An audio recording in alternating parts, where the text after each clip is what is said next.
Hello，大家好，歡迎嚟到天下知多啲。死啦，上邊呢啲仲未搞死。OK， 等我一陣啊。咁啊，希望大家記得入嚟留言、點讚，多謝大家嘅支持啊！咁呢，就因為嗰啲係琴日嘅題目，我都未記得將佢拎走啲標題。咁啊，好多嘢做㗎。一開始之前呢，就有好多嘢要準備嘅。咁我都用咗幾個鐘頭時間啦，要去為咗準備呢個題目啦。咁好希望，好需要大家嘅支持。咁仲漏咗一樣嘢，同埋呢，希望大家分享，等可以多啲人嚟訂閱我嘅頻道。而家就去到978啦，到1000呢，我就有啲 surprise 俾大家嘅。咁啊，希望大家繼續嚟支持啦。咁啊，等我 make sure 呢啲聲去唔去到？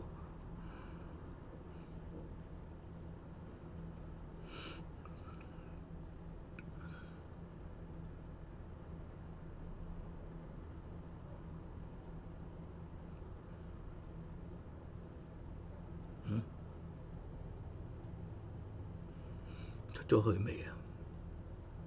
開始緊未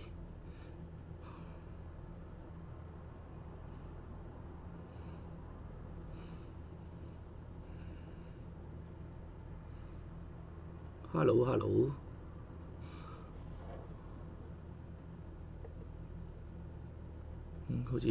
似出唔到去啊！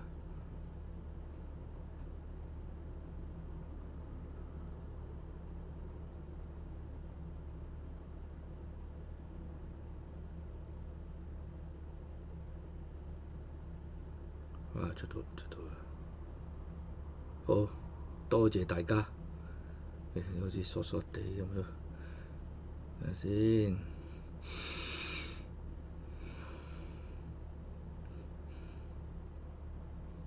未，佢係要等幾分鐘嘅 YouTube，好鬼麻煩嘅嚇。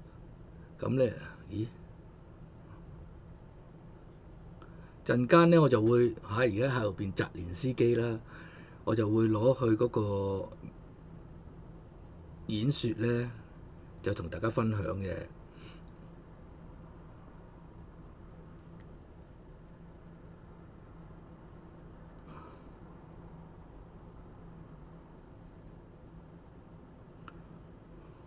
呢啲好似真係唔見咗，好似疏疏地。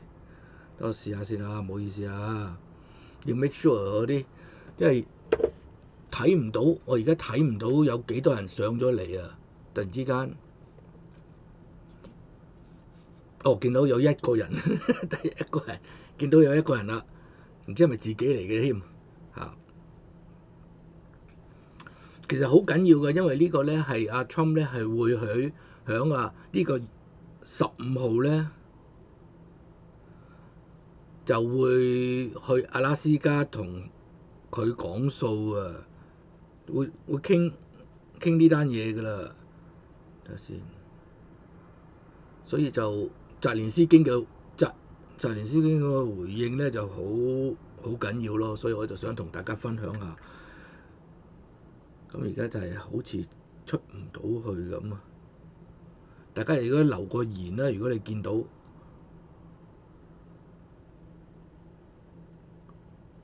真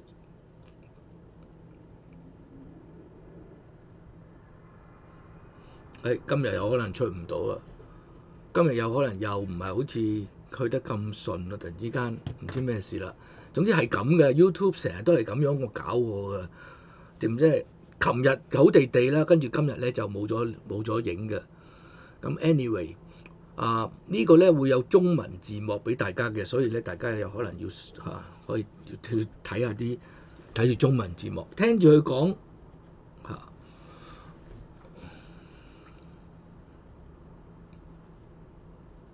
而家有2個人嚟睇啦嚇。我等緊多啲人入嚟先啦，希望多啲人入嚟我先開始，因為你幾重要啊，我唔想喺中間插入咯。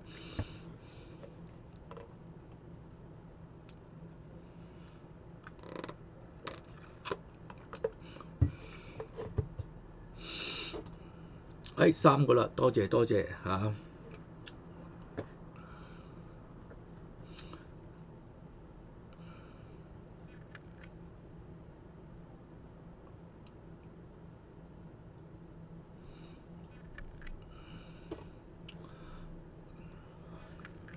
我就要喺手機嗰度咧就睇嗰個留言咯嚇。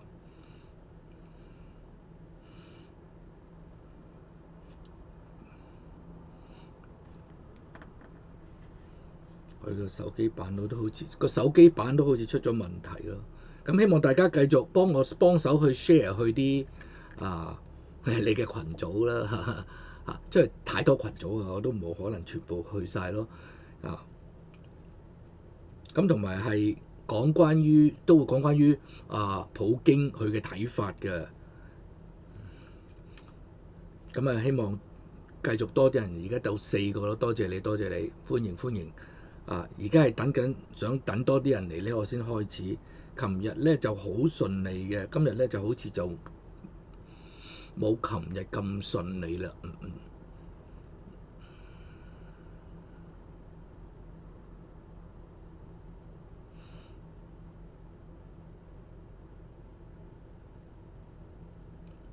唔知點解發生咩事啦？今日就冇琴日咁順利，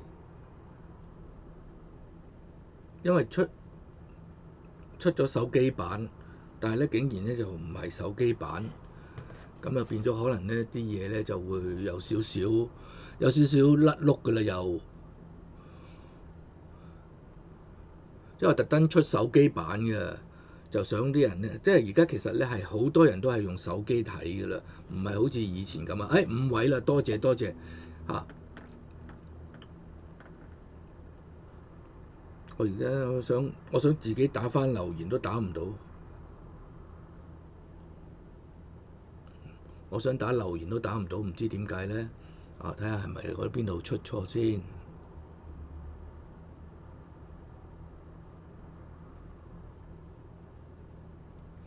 我冇理由 disable 咗自己㗎嘛，等我 check 下，因為冇理由我留言嗰度 disable 咗。哦，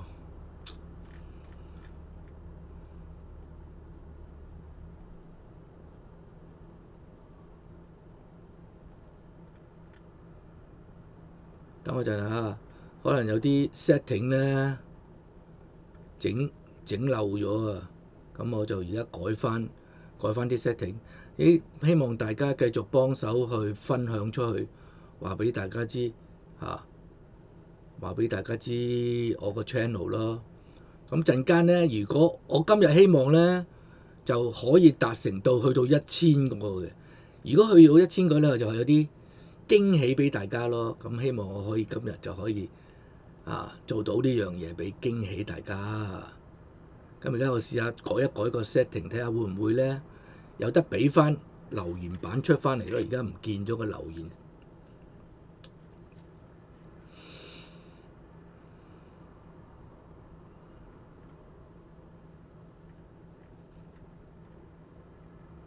多啲人入嚟先，有8個啦，多謝大家，多謝。睇下可唔可以出翻嚟先個留言，仲未出得嚟喎，搞錯，今日做乜嘢啊？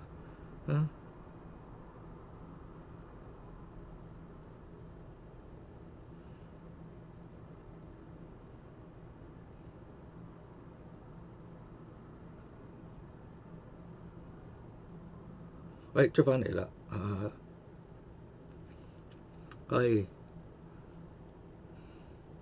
出翻嚟唔知點解咧？有時啲 setting 咧，因為用啲幾個唔同嘅 app 去完成呢個任務啊，所以我需要唔同嘅 app 去完成呢個任務，所以咧有時咧就啲 setting 要喺唔同嘅軟件上邊做唔同嘅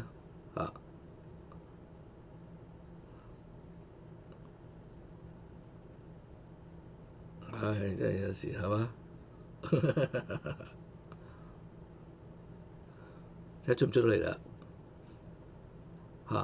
11位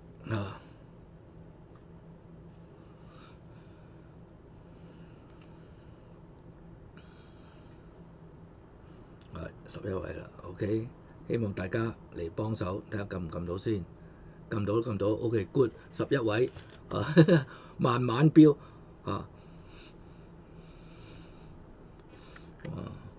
琴日就好犀利啊！琴日就做到成200幾個，不過多數都係外國人咯，鬼佬喺度寫英文咯。我而家就希望咧多翻啲講廣東話嘅觀眾啦，多啲講廣東話嘅觀眾入嚟。咁要需要多講廣東話嘅觀眾咧，亦都要需要廣東話嘅觀眾嚟 like 先有呢個咁嘅效果嘅，就好需要大家嚟幫忙啦。咁今日咧我就好希望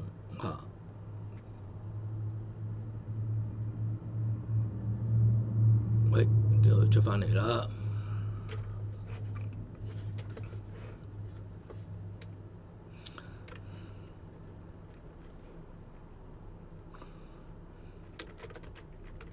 我寫埋welcome mega 寫埋 welcome mega 添有啲嗡嗡聲嘅，點解突然之間？我唔知係咪我耳仔開始有啲問題我上次我都有同啲朋友分享過點解我耳仔而家開始聽五音不全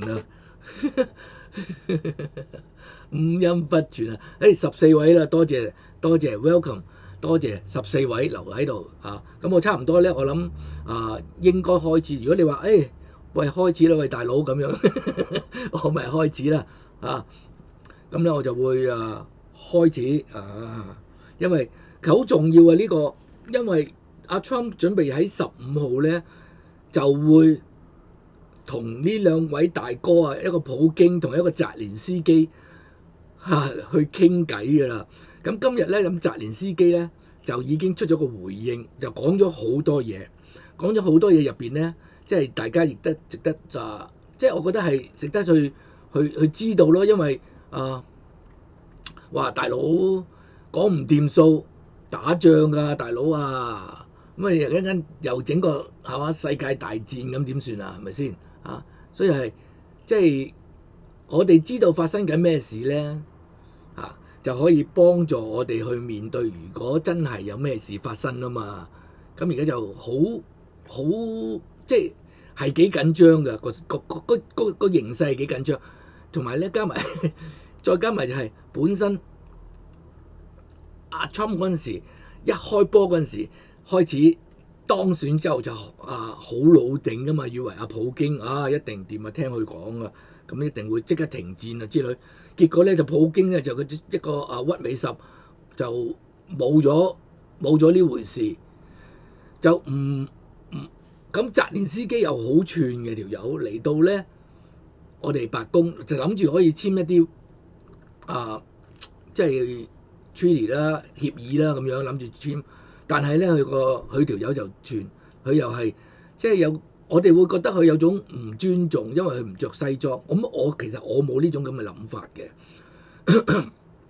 我自己就唔覺得你唔着西裝係唔尊重嘅但係問題就唔係佢唔着西裝，問題係佢串JD Vance 嘛，佢嗰陣時就淨噏佢粗口，噏佢粗口，好細聲啦，但係聽到咯，咁啲隔離啲人聽到。咁就變咗，哇！有冇搞錯咁所以啲人就開始即係阿 Trump 知道之後，阿 Trump 嗰日一定係撐自己團隊㗎啦你咁樣去講句粗口 bitch 咁樣咧咁啲友仔咁梗係唔老禮。佢咧就係咁嘅，佢嗰種心態就係我淨係要睇下 Trump 頭，佢就唔使理第啲人，佢唔係咁 work 㗎，係一個團隊嚟㗎嘛。咁成班咁樣成班就去完成呢個任務咁樣講嚇，叫做 Mega Administration 嘛而家咁啊，雖然話啲新聞啊嗰啲全部都叫做 Trump Administration， 但係實際嚟講就係 Mega Administration 嚇。咁成班團隊，咁你喺嗰度當眾咁樣鬧阿 J.D. Vance 嚇，咁啊阿 Trump 梗係喐你啦，大佬係嘛？咁好啊，咁希望咧我而家刪咗聲先，我刪咗我自己 OK。Бажаю здоров'я, шановні українці і українки. Активний дипломатичний день сьогодні. І від ранку координація з партнерами. Британія, Франція, Фінляндія, Естонія, Данія, Іспанія. Дякую всім за чітку підтримку. Перше. Має бути чесне закінчення війни. І саме від Росії це залежить. Саме Росія має закінчити війну, яку вона почала. Друге. Україна та всі партнери однаково сприймають необхідність припинення вогню. Припинення вбивств. Тільки один суб'єкт цьому протистоїть. Це Путін. Його єдина карта на руках – це можливість вбивати, і він намагається продати зупинку смертей максимально дорого. Важливо, щоб це нікого не обмануло. Потрібна не пауза у вбивствах, а реальний тривалий мир. Не припинення вогню колись там, потім, через місяці, а негайно. Президент Трамп мені так говорив, і я це абсолютно підтримую. Третє. Я ще не чув, щоб будь-хто з партнерів засумнівався в можливості Америки зробити так, щоб війни не було. Президент Сполучених Штатів має важелі, має рішучість. Україна підтримала всі пропозиції президента Трампа, починаючи ще від лютого. Припинення вогню. Всі формати підтримали. Зустрічі з російською стороною ми забезпечили. І забезпечили конструктивно. Ми зробили обміни і готуємо наступні. Вже більше розуміння щодо списків. Розраховуємо на результат. Так само потрібен результат на рівні лідерів. Достойний результат, щоб життя людей зберегти. Щоб світ цінував результати, був вдячний лідеру, який його принесе. Контакти з американською стороною тривають майже цілодобово на різних рівнях, і ми не робимо все публічно. Тактику Путіна всі добре бачать. Він боїться санкцій і робить все, щоб зіскочити з них. Він хоче обміняти паузу у війні, вбивствах, на легалізацію окупації нашої землі. Хоче вже вдруге отримати територіальну здобич. Йому дали взяти Крим, і це призвело до окупації в Донецькій та Луганській областях. Він не отримав превентивного покарання, коли зібрав контингент на наших кордонах. Це призвело до повномасштабної війни та окупації ще частин України. Зараз Путін хоче, щоб йому пробачили захоплення півдня нашої Херсонщини, Запоріжжя, повної території Луганщини, Донеччини, Криму. Цю другу спробу поділу України Росії ми не дамо. Знаючи Росію, де друга, там і третя, тому стоїмо міцно на чітких українських позиціях. Ми маємо закінчити війну достойним миром, який буде заснований на чіткій, надійній безпековій архітектурі. Партнери готові нам з цим допомагати. Я дякую всім нашим людям, хто сьогодні підтримав, хто б'ється заради нашої держави, хто працює заради України. Я дякую кожному воїну, кожному громадянину України, хто усвідомлює, що незалежність базується на гідності. Страх і поступки не роблять життя націй безпечним. російські бажання розпоряджатись українськими територіями так і залишаться бажаннями, поки українці стоять пліч-опліч, допомагають армії, допомагають державі. Вже була щойно доповідь нашої команди з Британії Андрія Єрмака. Були перемовини безпекових представників Сполучених Штатів Америки та Європи. Україна, Сполучені Штати, віце-президент Венс, Британія, Франція, Німеччина, Італія, Фінляндія, Польща. Зустріч була конструктивною. Наші сигнали всі передали. Наші аргументи чують. Небезпеки враховують. Шлях до миру для України має визначатися разом і тільки разом з Україною. І це принципово. Важливо, щоб спільні підходи, спільне бачення спрацювали на справжній мир. Консолідована позиція, припинення вогню, припинення окупації, припинення війни. Дякую всім, хто з нами, хто з Україною. Слава Україні!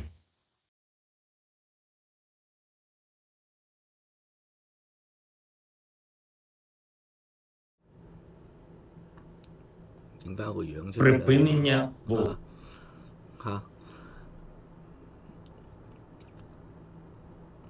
唔知大家有冇問題啦？咁咧，我覺得佢今次真係好有誠意咯。 Припинення окупації.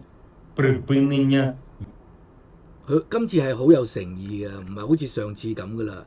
佢今次嗰個，因為咧其實咧佢哋係好，你講真啦，打仗真係生靈塗炭啊！中文都話我唔識，我都話我係竹升嚟。所以我琴日講咗個半桶水哲學俾大家嚇，生靈塗炭嚇。咁啊，好多謝大家嘅支持，希望大家嚟幫手訂閱，因為你今日如果可以今日衝到1000人呢，我就有啲驚喜俾大家嚇。就記得撳訂閱啦，而家仲爭21個啊嘛，21個嚇。咁而家因為咧普京佢用一個其實Tucker Carlson 有一次訪問咗普京，普京就好用一個歷史背景就話俾人知，想話俾人知我打烏克蘭係天經地義嘅同埋佢講澤連斯基係納粹主義者呢啲咁嘅嘢啦咁樣。咁但係有冇公眾嚟講有冇呢個認知啊？呢個就成問題啦嘛。咁你普京好多人都即係知你呢啲獨裁者嚟㗎啦。咁你獨裁喺翻俄羅斯就冇人理你噶嘛，你獨裁搞到第二啲國家咁啊，梗係及到你啦咁樣咯。咁仲有一 part 咧，就係呢個其實點解我呢條片都 send 咗俾毓民睇，因為咧其實澤連斯基同埋毓民個感受咧，身同感受㗎，因為咧都會覺得你班美國佬又係想出賣我。上一次個克里米亞係咪？但係嗰陣時唔係阿 Trump 啊嘛，嗰陣時係拜登奧巴馬年代啊嘛，就出賣咗克里米亞啦嘛，就俾咗俄羅斯立咗咯嚇。俾之後嗰度已經俾咗，跟住俾俄羅斯立咗之後，咁而家第二次又想講喎，所以點解佢遲佢咁鬼企眼？我覺得佢即係始終都係因為我哋上一任嘅總統辦事不力，同埋民主黨本身就係貪污腐敗嘅政黨，同阿 Trump 呢個完全係兩碼子嘅事啊！阿 Trump 就係你停止 ，OK， 你興建嘢嗰陣時咧，大家再即係嗰陣時再討價還價咯，再傾生意咁咯。哦，呢嘢爛咗，你要買咩武器啊咁？而家我哋將我哋啲武器係賣俾北約㗎，我哋已經冇送武器俾北約。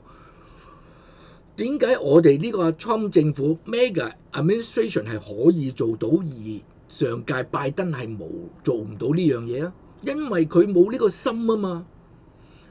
拜登政府或者民主黨佢哋嗰班人就係要賣武，即係攞啲武器出去，跟住俾武器烏克蘭，咁又冇錢攞翻，跟住佢哋咪喺中間嗰度，你錢就一定要俾㗎啦。你軍火商嗰啲錢你唔使俾啊，你一定要俾啊。你咪話啲軍火商唔使俾你政府，跟住你政府去送俾烏克蘭咩？唔係噶嘛，係我哋美國政府同某啲軍火商買咗啲嘢翻嚟，跟住再送俾烏克蘭。咁啲錢喺邊度？邊度嚟啊？咪印銀紙咯，加稅咯，所以搞到我哋今時今日個債咁高啊，國債咁高啊！呢個全部係民主黨。即係我自己做 research， 我自己都會去睇下啲左膠channel 啊，左膠 channel 嗰啲，佢都係一樣嘅，真係盲嘅嗰啲人。我唔知佢係盲定係故意有一個咧直情咧寫到明標一個，即係有個 label 出嚟，跟住叫人 debate 佢。跟住我梗係入去 debate 佢啦，今日跟住唔睬我嘅佢都冇能力去回應佢淨係覺得你點解去撐侵？你撐侵阿侵拉嗱，今次阿侵佢一上去佢太老定啊！阿侵一上去以為佢同嗰個普京嘅關係係可以咁樣講幾句搞掂，但係問題係更深啊嘛 ，Beyond 係嘛？好多謝大家 ，please subscribe。Please subscribe. I need 1,000. I need 1,000 subscribers today. If I can have 1,000 subscribers, would be perfect. 咁我哋係需要知道普京點解我個標題叫做政治都係要道德高地，所以普京嗰陣時咧就喺度即係都叫做宣傳啦叫出到嚟同Tucker Carlson 去傾偈咁interview 咁樣，咁就攞到即係攞到 view， 攞到佢嗰個立場，但係佢個立場經過都1年時間啦，差唔多，但係變咗睇唔到佢個立場係有啲乜嘢對咯，佢所謂嘅道德高地就係唔係真係道德高地咯，所以普京係亦係信唔過。咁問題我哋唔中意澤連斯基，因為佢攞咗我哋太多錢啦，跟住咧佢冇交代，可以咁講叫做你攞人哋錢又冇交代，跟住之後啲錢去咗邊咧？斷億咁樣 billion 100 billion 咁樣攞法嘅大佬咁我哋又唔知你哋點用啲炸彈點樣燒法，我哋啲平民老百姓，我哋係唔會知道你嗰啲係點樣運作噶嘛，但係就係知道你喺度同我哋燒緊銀紙啊嘛，咁燒緊銀紙打緊場仗，我哋話唔好啦，不如你投降啦咁係嘛？因為你燒緊我哋啲錢啊嘛，我哋梗係你不如你投降咁樣係嘛？所以我哋呢邊咧就會形成有一班人咧係唔中意澤連斯基亦唔想澤連斯基去繼續。就會有啲咁嘅情況發生，但係普京仍然都係壞人嚟噶嘛，我哋知道咁我哋點樣可能得到一個更好嘅方法咧？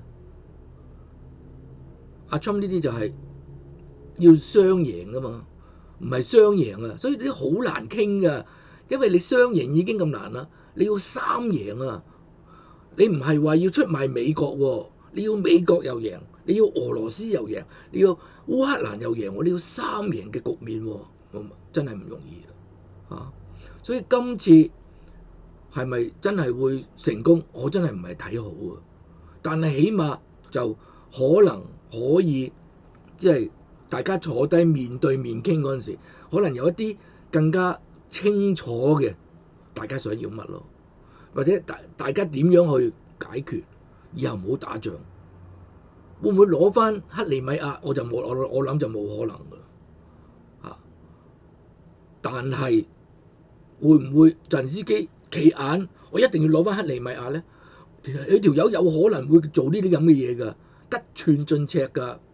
因為我哋又唔知道佢心底佢嗰個想要乜嘢，有可能佢唔係想要和平㗎嘛嚇，佢想繼續打嚇。一路打就一路有錢收㗎嘛，完咗佢冇錢收，會唔會佢係會有呢樣嘢擔心咯？嚇，即係佢嗰個係佢而家佢講到真係想停㗎嘛？如果大家頭先咧睇完嗰個啲字幕，有時我已經將佢轉慢咗嘅。所以你聽佢講嘢咧，如果你上 X 嗰度咧，你聽佢講咧，好快啊講得啊，同埋就係講烏克蘭文嘅烏克蘭文，咁啲英文字幕但係跳得好快㗎，所以咧我就將佢放咗嚟我呢度，就換咗去中文，所以都搞咗一段時間咯，將佢換咗中文字幕。咁同時間咧喺 description 嗰度咧，我就有成篇嘅啦，放咗喺度，大家亦都可以去嗰度睇。我就希望咧，大家可以嚟分享我個 channel 啦。咁今日咧亦都 please subscribe 而家有1000個 view 啦，好多謝大家啦。咁而家喺度睇緊嘅就有60個人咯。咁希望你哋係講廣東話，因為唔知啊，因為佢YouTube 都係 send 緊啲流量咧喺唔同嘅地方㗎嘛。咁仲未係真正聽廣東話嘅人咯。如果係聽廣東話嘅人撳 subscribe 咧，一撳 subscribe 撳埋個鐘仔咧，以後我有節目咧，你就可以睇到。咁亦都可以多啲廣東話嘅人咧嚟聽我個節目。我即係呢個係我嘅期望咯。咁我亦都會將好多英文嘅資訊咧係用廣東話去放出嚟俾大家睇，因為咧就希望想聽廣東話嘅人，因為我自己國語唔得，所以我冇可能做到國語我英文又唔得同埋都唔需要英文，就英文已經有好多人做緊啦。咁其實我係想將一啲英文方面嘅資訊咧，用廣東話講到出嚟俾大家，咁大家咧就變咗唔需要咧再睇，即係多一個渠道啦，知道啲資訊啦。因為咧而家譬如話如果你想睇中文資訊，喺英文西方社會啦，譬如講西方社會想睇到中文資訊咧 ，BBC 中文、New York Times 中文版，呢啲全部左媒嚟㗎嘛。佢唔會報導一啲嘢，佢報導佢唔係應該咁講，佢報導嘅嘢只會利益民主黨，有利民主黨嘅嘢有啲嘢無傷大雅咪照報咯，照報出嚟。所以你有時會見到有啲嘢，咦，好中肯喎咁。但係有時有啲嘢係唔中肯，又或者有啲嘢佢唔會講。琴日嗰個大件事嚟嘅，琴日嗰個Armenia， 我琴日做嗰個節目都有成16000 view 啦，就希望多啲講廣東話嘅人入去睇翻啦。琴日嗰個好緊要嘅亞美尼亞嗰個協議，點解咧？因為咧佢嗰個地緣政治原因，我睇下仲有冇留翻個地圖喺度啊？因為我攞咗個地圖啊！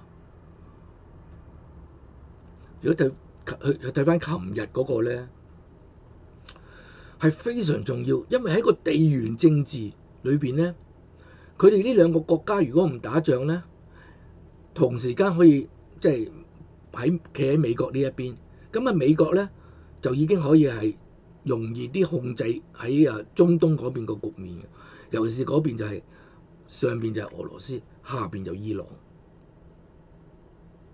啊，所以好重要啊！每日咧我都會盡量咧出一啲影片啦，因為我係好需要即係需要流量咯，因為我做呢行，你話做呢行為興趣都係為興趣，但係為興趣得嚟咧。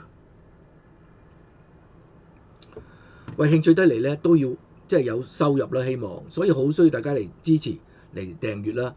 而家咧就有49人睇緊嘅。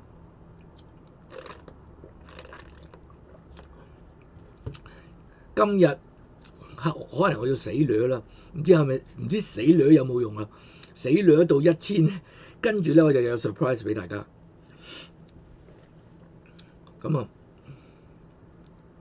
我再開多次，因為咧頭先俾大家慢慢再睇下咧，俾大家可以再睇到佢講啲乜嘢。今日因為我同時咧，我就會再準備我下一段啦，因為我時間關係咧就未準備好下一段嘅。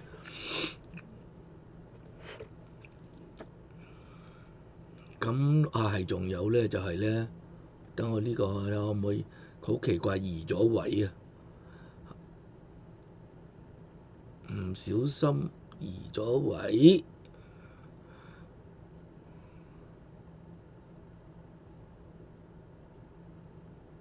唔緊要啦，我就留翻個中文版本咩，照用。因為其實佢下邊有英文字幕嘅，不過覺得英文字幕可能會 confuse 啦，俾大家。OK，咁咧就好快嘅時間，希望可以俾大家再睇一次。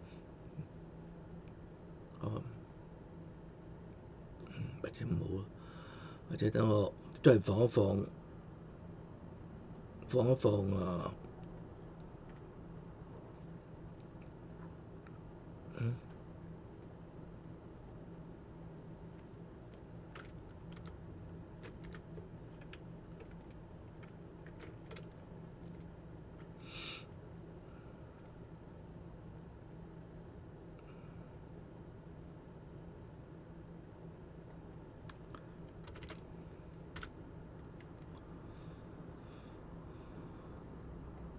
咁樣可能俾大家。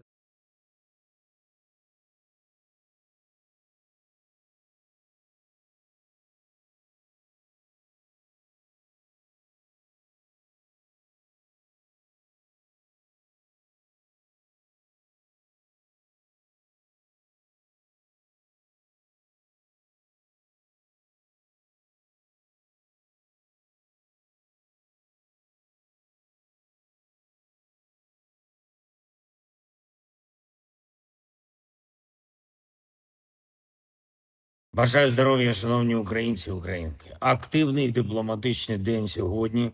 І від ранку координація з партнерами: Британія, Франція, Фінляндія, Естонія, Данія, Іспанія. Дякую всім за чітку підтримку. Перше. Має бути чесне закінчення війни. І саме від Росії це залежить. Саме Росія має закінчити війну, яку вона почала. Друге. Україна та всі партнери однаково сприймають необхідність припинення вогню. Припинення вбивств. Тільки один суб'єкт цьому протистоїть.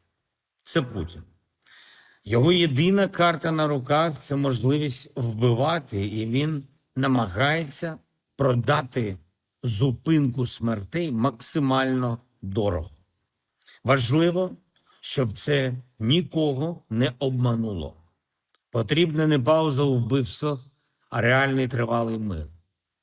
Не припинення вогню колись там, потім, через місяці, а негайно. Президент Трамп мені так говорив, і я це абсолютно підтримую. Третє. Я ще не чув, щоб будь-хто з партнерів засумнівався в можливості Америки зробити так, щоб війни не було. Президент Сполучених Штатів має важелі, має рішучість. Україна підтримала всі пропозиції президента Трампа, починаючи ще від лютого. Припинення вогню. Всі формати підтримали. Зустрічі з російською стороною. Ми забезпечили. І забезпечили конструктивно. Ми зробили обміни і готуємо наступні. Вже більше розуміння щодо списків. Розраховуємо на результат. Так само потрібен результат на рівні лідерів. Достойний результат, щоб життя людей зберегти. Щоб світ цінував результати, був вдячний лідеру, який його принесе. Контакти з американською стороною тривають майже цілодобово на різних рівнях, і ми не робимо все публічно. Тактику Путіна всі добре бачать. Він боїться санкцій і робить все, щоб зіскочити з них. Він хоче обміняти паузу у війні, вбивствах, на легалізацію окупації нашої землі. Хоче вже вдруге отримати територіальну здобич. Йому дали взяти Крим. І це призвело до окупації в Донецькій та Луганській областях. Він не отримав превентивного покарання, коли зібрав контингент на наших кордонах. Це призвело до повномасштабної війни та окупації ще частин України. Зараз Путін хоче, щоб йому пробачили захоплення півдня нашої Херсонщини, Запоріжжя, повної території Луганщини, Донеччини, Криму. Цю другу спробу поділу України Росії ми не дамо. Знаючи Росію, де друга, там і третя, тому стоїмо міцно на чітких українських позиціях. Ми маємо закінчити війну достойним миром, який буде заснований на чіткій, надійній безпековій архітектурі. Партнери готові нам з цим допомагати. Я дякую всім нашим людям, хто сьогодні підтримав, хто б'ється заради нашої держави, хто працює заради України. Я дякую кожному воїну, кожному громадянину України, хто усвідомлює, що незалежність базується на гідності. Страх і поступки не роблять життя націй безпечним. Російські бажання розпоряджатись українськими територіями так і залишаться бажаннями, поки українці стоять пліч-опліч, допомагають армії, допомагають державі. Вже була щойно доповідь нашої команди з Британії Андрія Єрмака. Були перемовини безпекових представників Сполучених Штатів Америки та Європи. Україна, Сполучені Штати, віце-президент Венс, Британія, Франція, Німеччина, Італія, Фінляндія, Польща. Зустріч була конструктивною. Наші сигнали всі передали. Наші аргументи чують. Небезпеки враховують. Шлях до миру для України має визначатися разом і тільки разом з Україною. І це принципово. Важливо, щоб спільні підходи, спільне бачення спрацювали на справжній мир. Консолідована позиція, припинення вогню, припинення окупації, припинення війни. Дякую всім, хто з нами, хто з Україною. Слава Україні!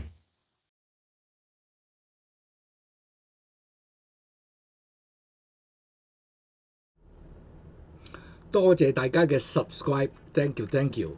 我唔知大家咧就睇唔睇到啲留言啦，我都有少少打咗啲少少留言上去嘅，就話俾人知咧，上次啊嗰、個克里米亞叫係咪啊？克里米亞咧 Crimea 嗰度咧係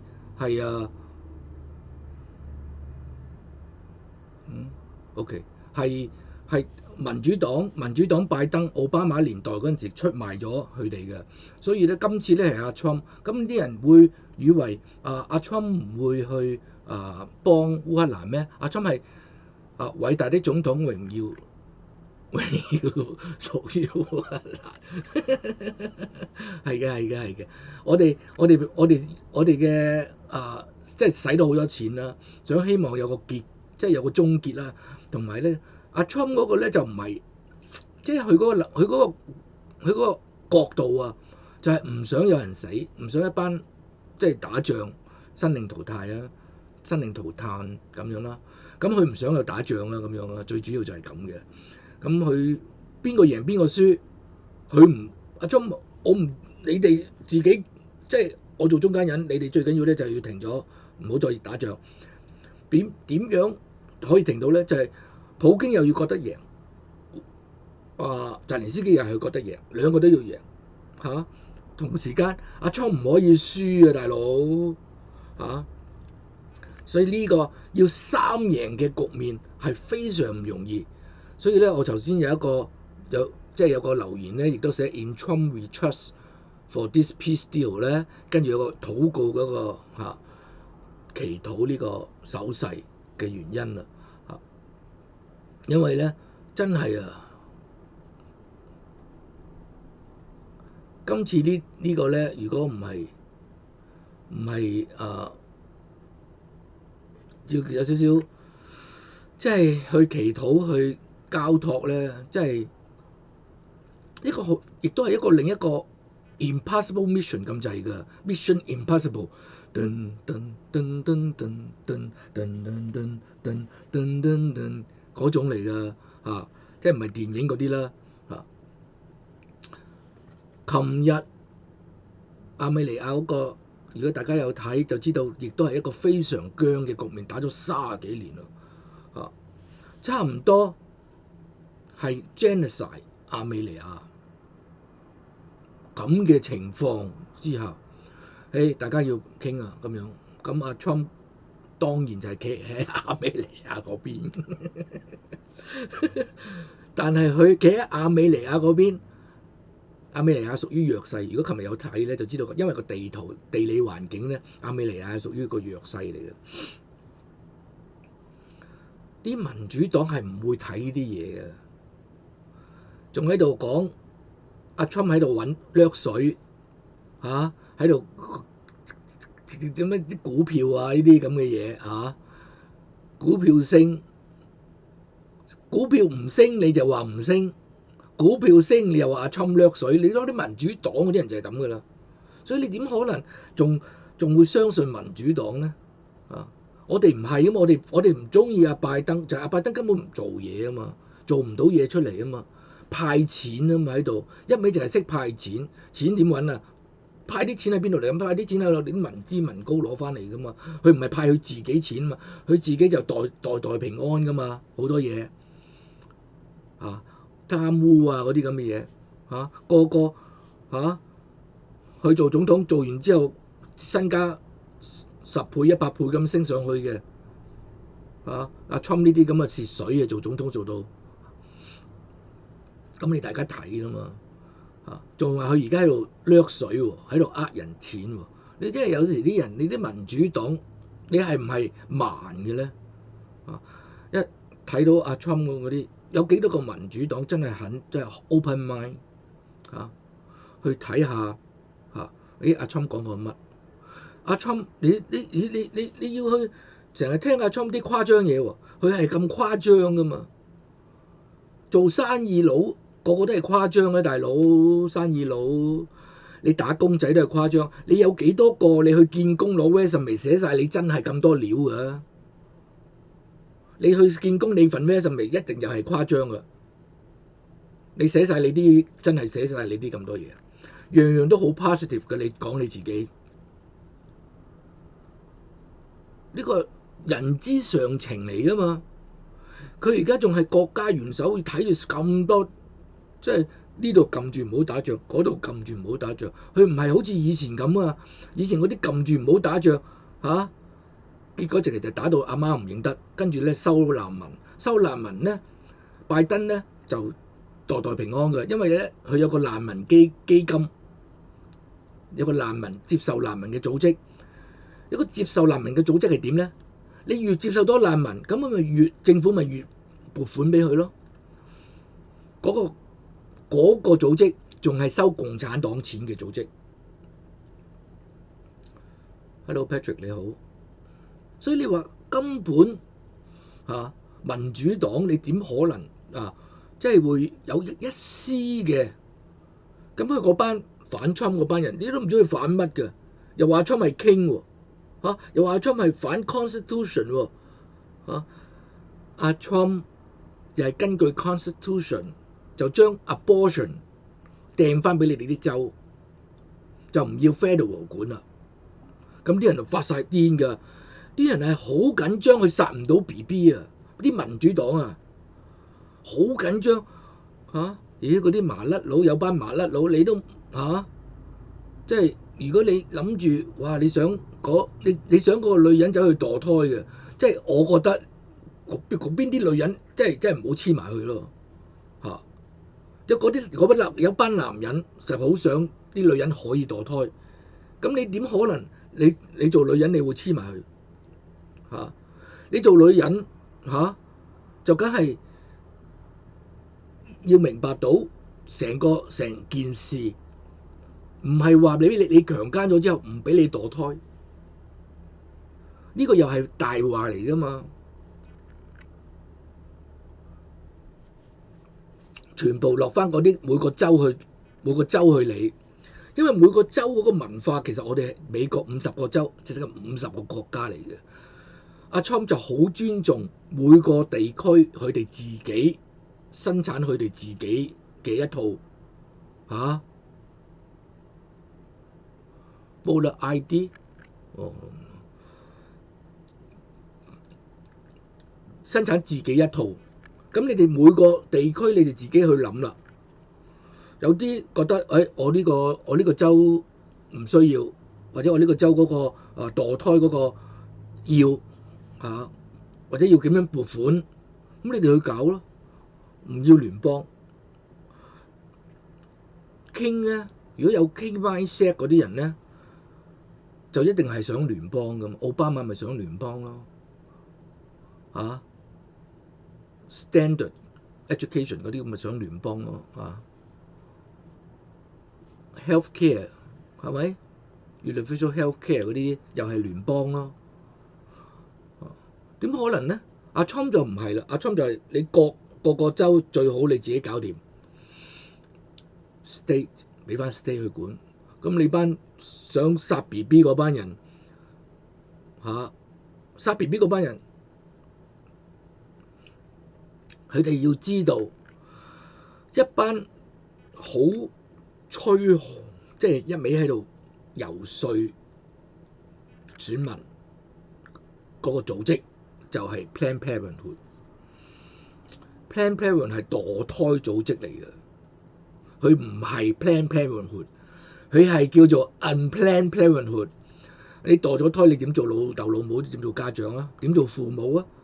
佢要你個名啊！所以民主黨改嗰啲名咧，一定要小心，全部都係假嘅，即係等於魔鬼咁樣啫嘛，即係講一套做一套咯。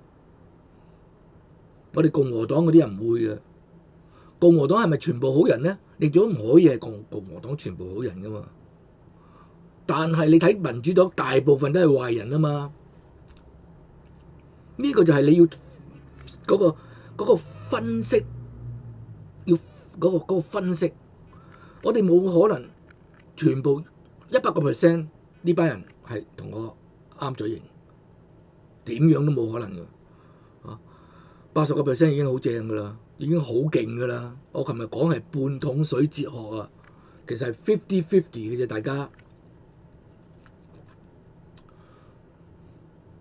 就係咁咯。但係因為我嗰個性格，琴日有解釋到點解我個性格就係咁串咧，就係因為啲人打50，半桶水走嚟扮一桶水，我就咪要喐佢咯，頂佢唔順咯你見我對住阿毓民，我真係恭恭敬敬，即係周圍啲人走去插毓民我都唔會嘅。我覺得即係佢喺台灣啫嘛。如果喺美國啊，如果喺羅省我即係日日請佢飲茶啊，係咪？冇錢都請佢飲茶，因為佢仲有好多嘢去。佢唔係咧。即係一套佢唔係教緊書啊嘛，因為即係我哋唔係上緊堂，佢唔係喺課室入邊，所以佢講嘢咧係根據一啲事情跟住彈出嚟嗰啲嘢，所以你唔知道佢幾時彈啲乜嘢出嚟嘅。咁咪喺中間，好似點解啲人真係要聽毓民踩場？佢而家一字咁淺又有嗰啲其實重溫㗎啦，好多嚇，好多佢用咗好多唔同嘅方式嚇，就係想啲人去識去識嘅嘢。你聽埋晒啲蕭若元喎，即係明燈嚟啊，大佬！我唔知佢準備講呢個澤連斯基嗰啲古仔啊，準備佢會講點啊？等我做完呢個節目，可能我先去睇啊嚇。佢哋又好中意推㗎啦嚇，傾得成唔傾得成呢啲咁嘅嘢嚇。阿侵嗰陣時都好老定啦，以為傾得成啦，而家結果都係淆底啦，都係啊！佢最多就係出一個咁嘅 po 㗎咋，喺邊個 location？ 我哋會喺邊度一齊會傾呢樣嘢？14號一個唔該嚇，普京又走去肥澤連斯基又唔出奇㗎，或者一個唔該澤連斯基走去肥普京又唔出奇㗎。我哋真係唔知嘅呢啲嘢，所以我哋想和平，我哋就要一定要祈禱咯。我都唔係好信祈禱，不過我成日都叫人哋祈禱嚇，不過都係要祈禱咯，冇辦法，因為即係亦都可能可以幫自己個心情咧嚟平靜啲咯，就唔好變咗唔使睇死一面咯。一班就吹澤連斯基話普京係點樣壞係嘛？一班撐普京就話澤連斯基係點樣壞，兩邊都係衰人。我話俾你大家知嚇，唯一阿 Trump 係好人，但係冇辦法，為咗唔好有人繼續死，就睇下點樣去叫呢兩個衰人妥協，唔容易傾㗎。但係阿 Trump 琴日已經做咗第一步啊，亞美尼亞嗰度傾得成，係一個奇蹟嚟嘅都係嚇。佢哋因為世仇嚟嘅，佢抄翻佢哋啲歷史，知佢哋世仇嚟嘅嚇。竟然咧就亞美尼亞唔使俾人哋滅族嚇。另外一個國家好鬼難讀嘅，所以就唔鬼讀啦，唔鬼讀佢個名啦。你睇翻琴日嗰節啦，我陣間咧，大家會見到啊，下一段咧就會講呢個。點解會講呢個嘅？我覺得好緊要㗎，因為咧，如果唔即係做基督徒咧，唔識咧，就好容易去俾人哋話，俾人哋講一啲誤導信息啦，或者咁講啦。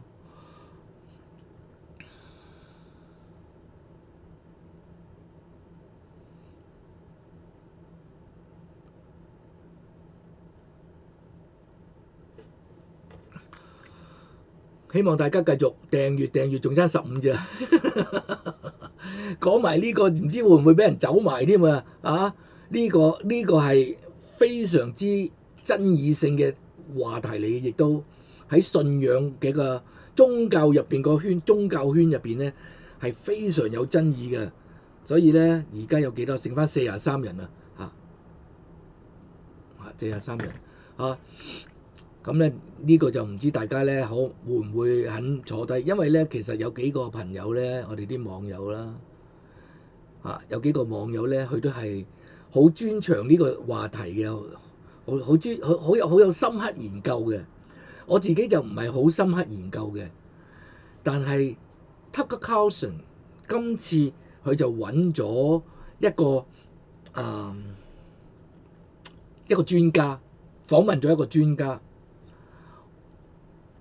我就覺得佢訪問呢個專家就有好大嘅幫助啦，成個節目入邊咧，佢就分咗成12、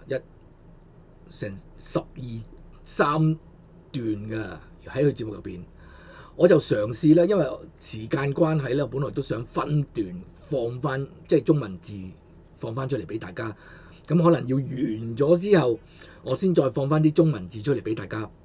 咁佢好有系統，將整件事咧就放出嚟。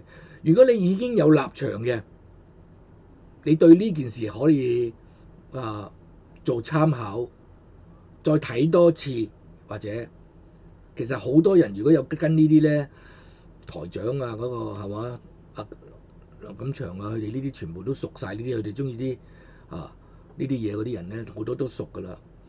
咁但係今次去呢個係基督徒思想家協會嘅主席嚟嘅，咁佢就會講關於呢個裹屍布，咁係最新嘅發現，同埋佢帶出好多嘅感受出嚟。好多朋友咧，因為我亦都我圈子入邊咧有好多新信嘅朋友，佢亦都好即係佢新信啦，當然就好多嘢都唔會知點問啊。佢可能將來會面對好多問題，信仰嘅懷疑係正常嘅，會質疑啦，因為佢一路開始識多啲啦嘛，就好似我而家我叫你喂即刻現場你未唔識電腦㗎我就而家問你喂點解我個 program 咁樣寫係有問題嘅？你都唔係 program 你點會知道嗰個有咩問題咧？我就咁樣而家話俾你知Java 好用啲定 JavaScript 好用啲，你都拗晒頭，你都蒙查查啦，你都唔知咩 JavaScript 因為你未知啊嘛，你未接觸啊嘛。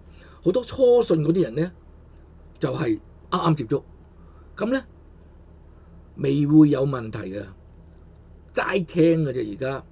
但係將來有一日寫包單，你會有問題。你個問題出嚟嗰陣時咧，我嘅責任就係想話俾你知，到時你有嘅問題咧，你係可以有地方去揾答案嘅，就唔係你有嘅問題咧，其實咧你將會有嘅問題就已經係全部係有晒答案嘅。2000年大佬耶穌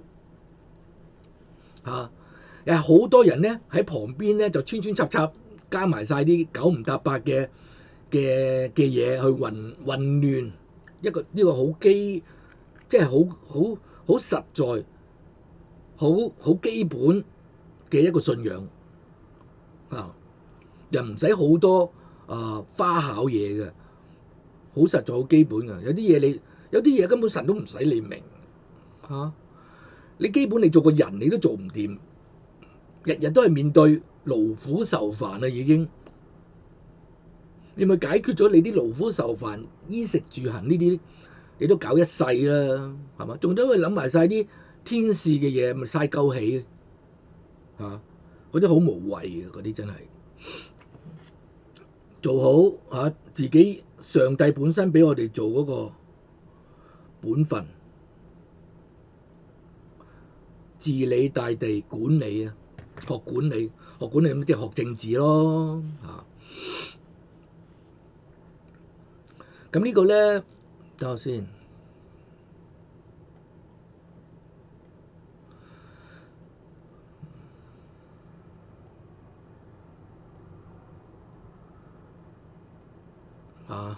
呢個就係嗰個學者Tucker Carlson 咧就有一個訪問，就關於呢個裹屍布嘅。呢個裹屍布咧，其實好大爭議性啦，好多人都唔知，同埋好多人會唔信啲人走晒啦嘢有好多人唔 care。我講過噶嘛，一個歷史落嚟，你有3個選擇，就係去質疑、去研究、去明白、去反對，或者去 don't care， 係咪？信唔信或者 don't care。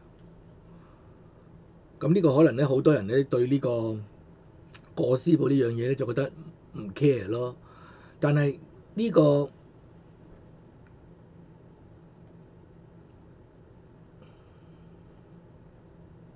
佢真係俾咗好多啟發啊！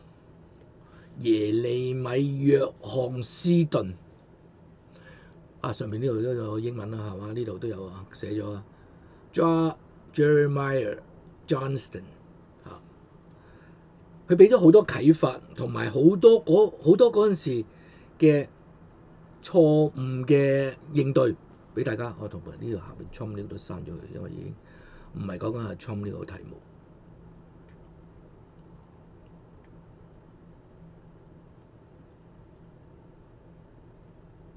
咁奇怪，啲嘢變咗位啊？點解？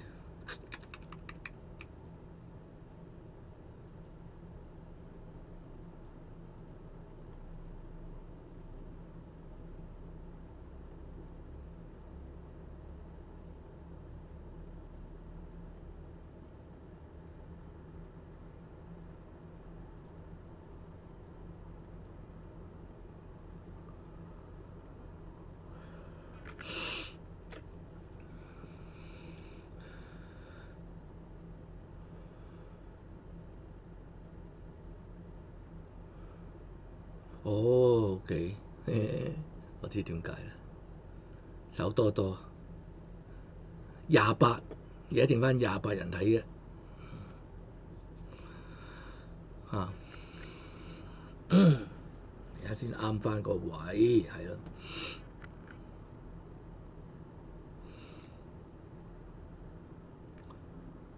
多謝，又有多一位嚟留言啦。呢個有中文字幕，即係照常咧就會有中文字幕啦。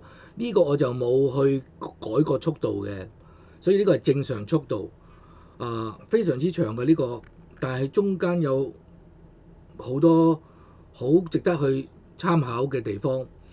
咁我亦都會喺開住嗰陣時咧喺度同大家，即係喺 chat room 嗰度啊，我同大家喺 chat room 嗰度討論咯。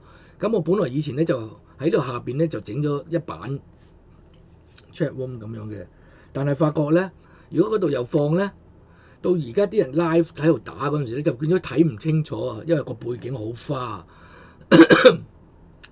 所以而家咧我就用呢個方式。咁再講一次俾大家知，今日如果我能夠可以去到1000咧，就會有個 surprise 俾大家啊！希望大家繼續陪住我睇埋呢個，因為好即係非常之啟發性嘅一個interview。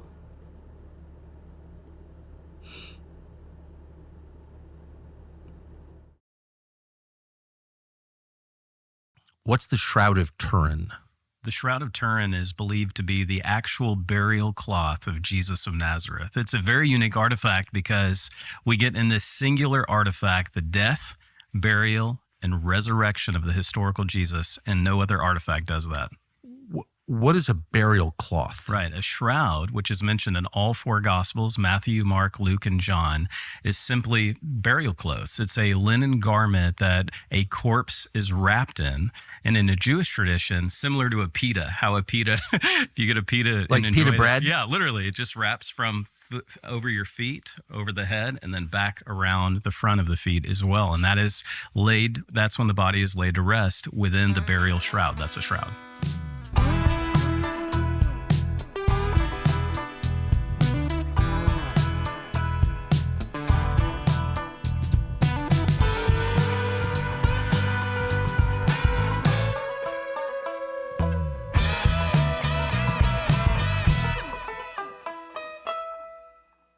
So you believe that this piece of cloth, which is represented right there, is that the actual size? That is 1-to-1, 14 feet 4 inches by 3 feet 7 inches, or 8.8 by 2 Assyrian cubits, which was the standard unit of measurement in the Roman Empire. Okay, so the first fact we can ascertain is that these would have been the dimensions of a burial shroud. Correct. In that period. In the first century in antiquity. Is it a continuously woven piece of cloth? That's one piece of cloth? It is. Pure linen. Pure linen. What is with linen? a herringbone weave. It's made from the flax plant, and this has a unique herringbone weave. The only reason I know what herringbone is my wife has a herringbone backsplash in our home that was very costly. So it has this amazing 3-to-1 herringbone weave, which is indicative that a wealthy man would have purchased this actual burial garment in his own pre-death planning. And that's exactly what we see is consistent in the resurrection traditions embedded in the Gospels. Joseph of Arimathea gives Jesus not only his own family tomb, a new tomb hewn in stone, but he actually gives him his own burial cloth as well. Okay, and it says that in the Gospels. Correct. Okay. All 4. So you're saying that this cloth represented right here, 1-to-1, covered Jesus's body. The historical Jesus, and it's not a death cloth. I actually believe it's a resurrection cloth. Resurrection cloth. What's fascinating is this cloth is unique. We have hundreds of burial shrouds from the land of Israel. We have hundreds of them from Qumran. We have them from all over antiquity, really. But what's unique about this burial cloth, Tucker, is that it has embedded in it the image of a crucified man that has complete correspondence with what we know of crucifixion in the Roman Empire, specifically as it relates to Jesus of Nazareth. How do we have hundreds of burial cloths from that period? Well, it turns out that the Jewish burial traditions were an extremely serious matter, that even Josephus says that the Romans were sensitive to Jewish burial traditions. And so we have... Josephus is a Jewish historian. Jewish historian of the first century, exactly. And so when these tombs have been excavated, not only are ossuaries found, which are bone boxes that have generations of family bones within them, there's also burial shrouds that have been found, both in Jerusalem and in Masada and other places around the land of Israel. The climate being dry enough to preserve them. Absolutely. For thousands of years. Thousands of years. In fact, we have people say, well, the Shroud of Turin, it couldn't be Jesus's. You're saying it's 2,000 years old. We actually have linen garments that are much older. They antedate the shroud by 3,000 years. We have the Tarkan dress from Egypt. You can Google it, and it's a beautiful linen blouse, and it's 5,000 years old. So given the right circumstances, linen will last forever. Amazing. So it's not a shocker that we have burial cloths from antiquity. It's not a shocker that we have pure linen burial cloths. The shocker is the image that's embedded in the cloth. Okay, I have many questions. And I'll ask I'm excited about my this. first question last, Okay.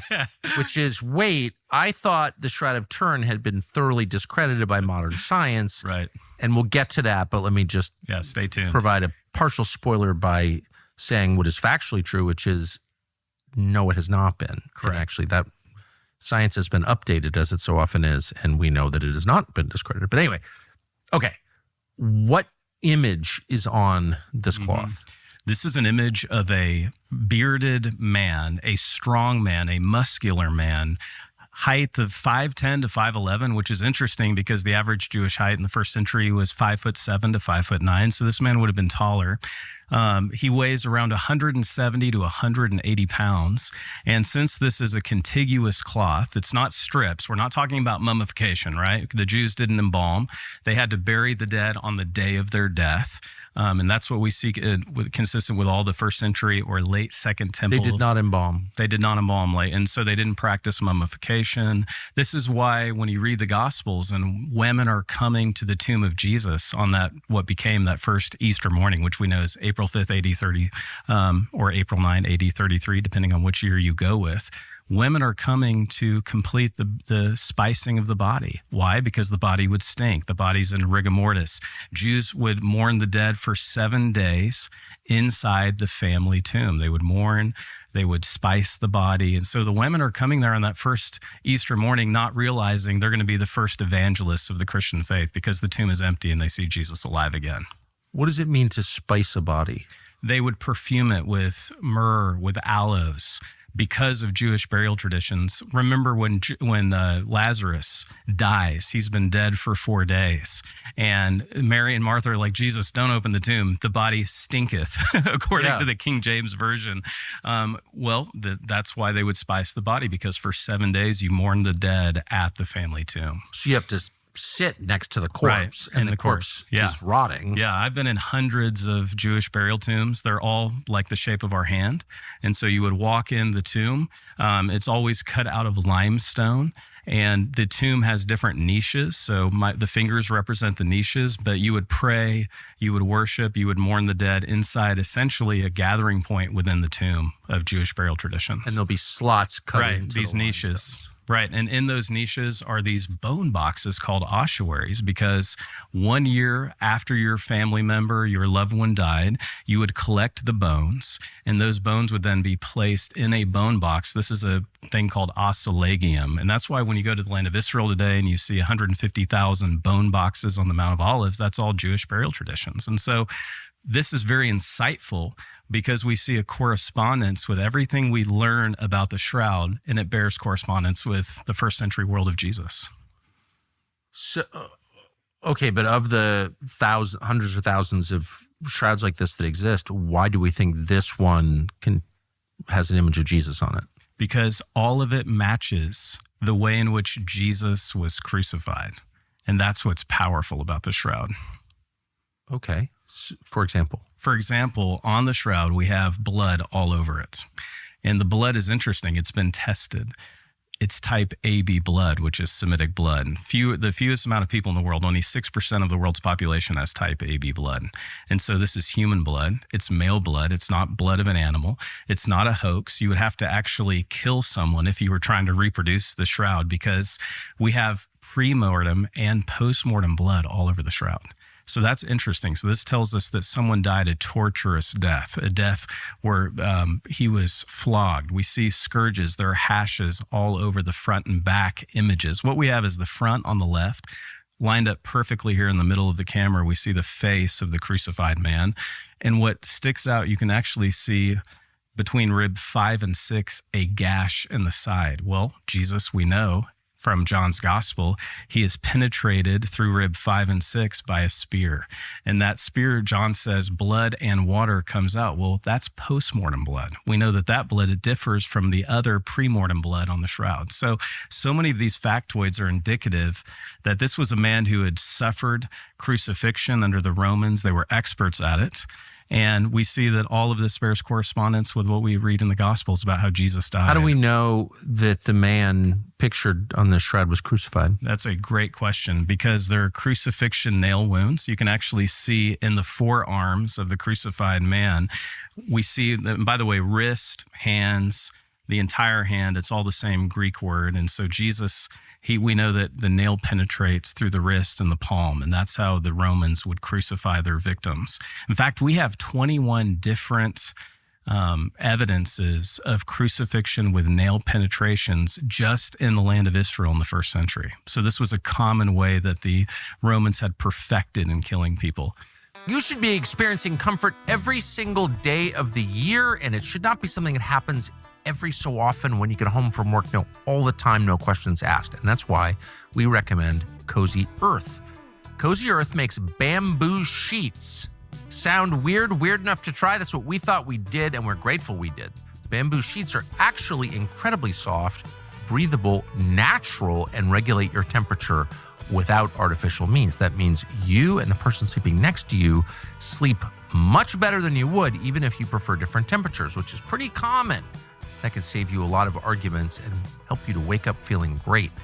Cozy Earth also makes pants, because of course they do. They're perfect for just about anything you're doing: work, travel, chasing your kids around, having dinner with friends. They are clean cut, stretchy, very, very comfortable. Every Cozy Earth customer we've ever talked to, and that's like everyone who works here, said they're never going back. It is easy to get hooked on Cozy Earth. Cozy Earth offers a 100-night sleep trial, a 10-year warranty. Your first purchase comes with no risk. You either love them or you send them back, no questions asked. Go to CozyEarth.com. Use the code Tucker for up to 40% off the softest bedding, bath, and apparel. If you get a post-purchase survey, tell them you've heard about Cozy Earth right here on this podcast. Built for real life, made to keep up with your life. Cozy Earth. So we know that crucifixion was an historical practice. Fact. Absolutely. And it's the best established fact of the ancient world, Jesus' death by Roman crucifixion. What does that mean? Meaning that if we can't know that Jesus died by Roman crucifixion based on the historical record, we shouldn't believe anything from history at all. we have as much evidence for the crucifixion of Jesus that we have from Roman empires of the Roman emperors of the same period, which is remarkable. Where does that? It is remarkable. Where does that evidence come from? It comes out of all of the sources: Tacitus, Suetonius, Lucian. We have 11 different sources within, and I always use what the most critical scholars use, within 100 years of the time of Jesus, which his ministry begins in 26 to 27 AD. He's crucified, as we said, on that first Easter weekend, April 5. He's resurrected. He's crucified April 3rd, AD 30. We know the exact date, which is fascinating to know that. And then we have 11 sources. AD 30.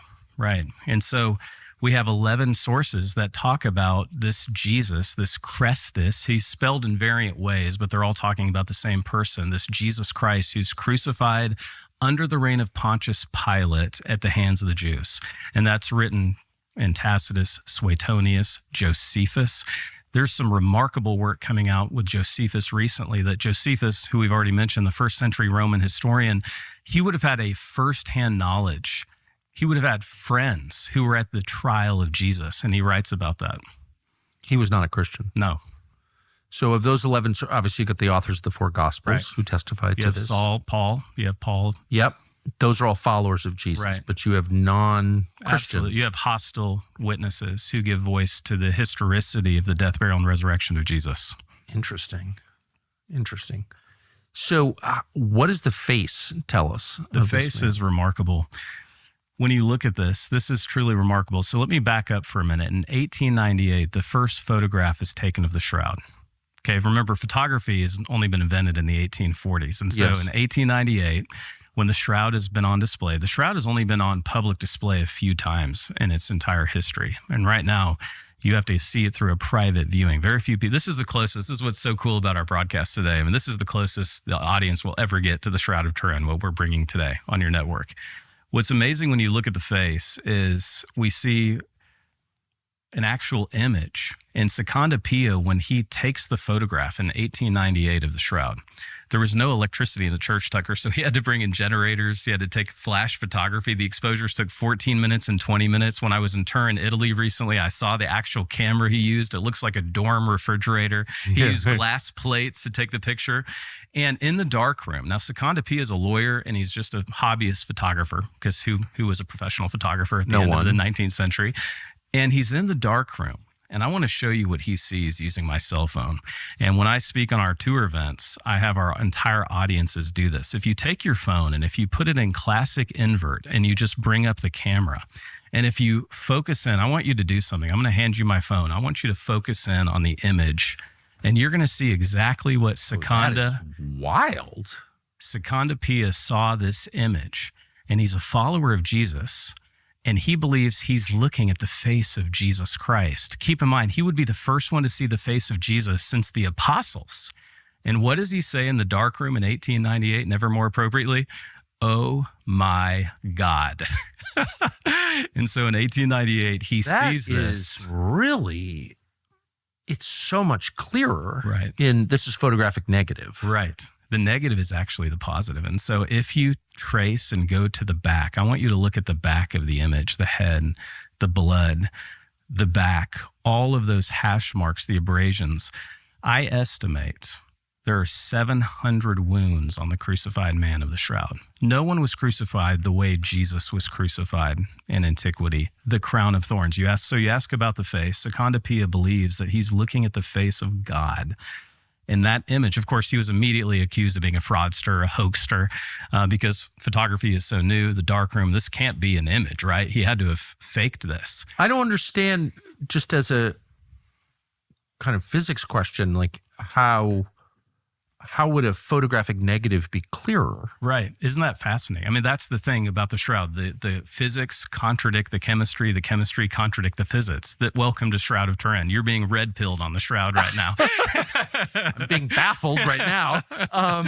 So the image, what's remarkable about this image is that you have to stand at least 8 feet away to see it with the naked eye, as we are right now. The image vanishes if you get closer. It's hard to trace because the image is superficial, Tucker.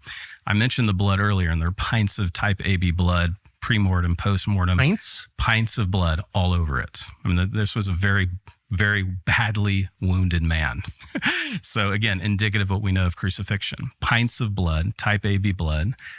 And then in addition to that, when you look at the shroud and you see this, and you see all of the image itself that's left, the blood absorbs all the way through the linen, but the image is superficial. Now this is where you have to say with me, the image is only 2 microns thick. It does not absorb all the way through. So if this was a hoax, if this was a work of art, if there was pigment, if there was dye, if there was paint, it would absorb fully. But if we took a razor to the actual shroud, we could shave off the image because it's that thin. And this is what the best scientists in the world cannot replicate. That's what's fascinating about the shroud. The image, there's no paint, there's no dye, there's no ink.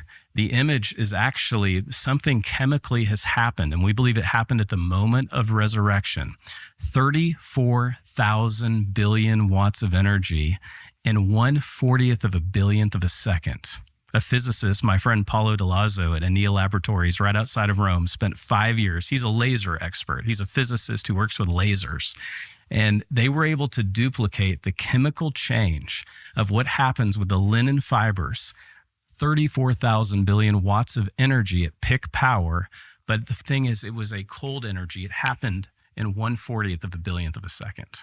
And that is what changed the chemical structure to leave this image on the shroud. So that answers your question. How is there a photograph? Well, scientists doesn't know the mechanism. We have no way to quantify how this happens.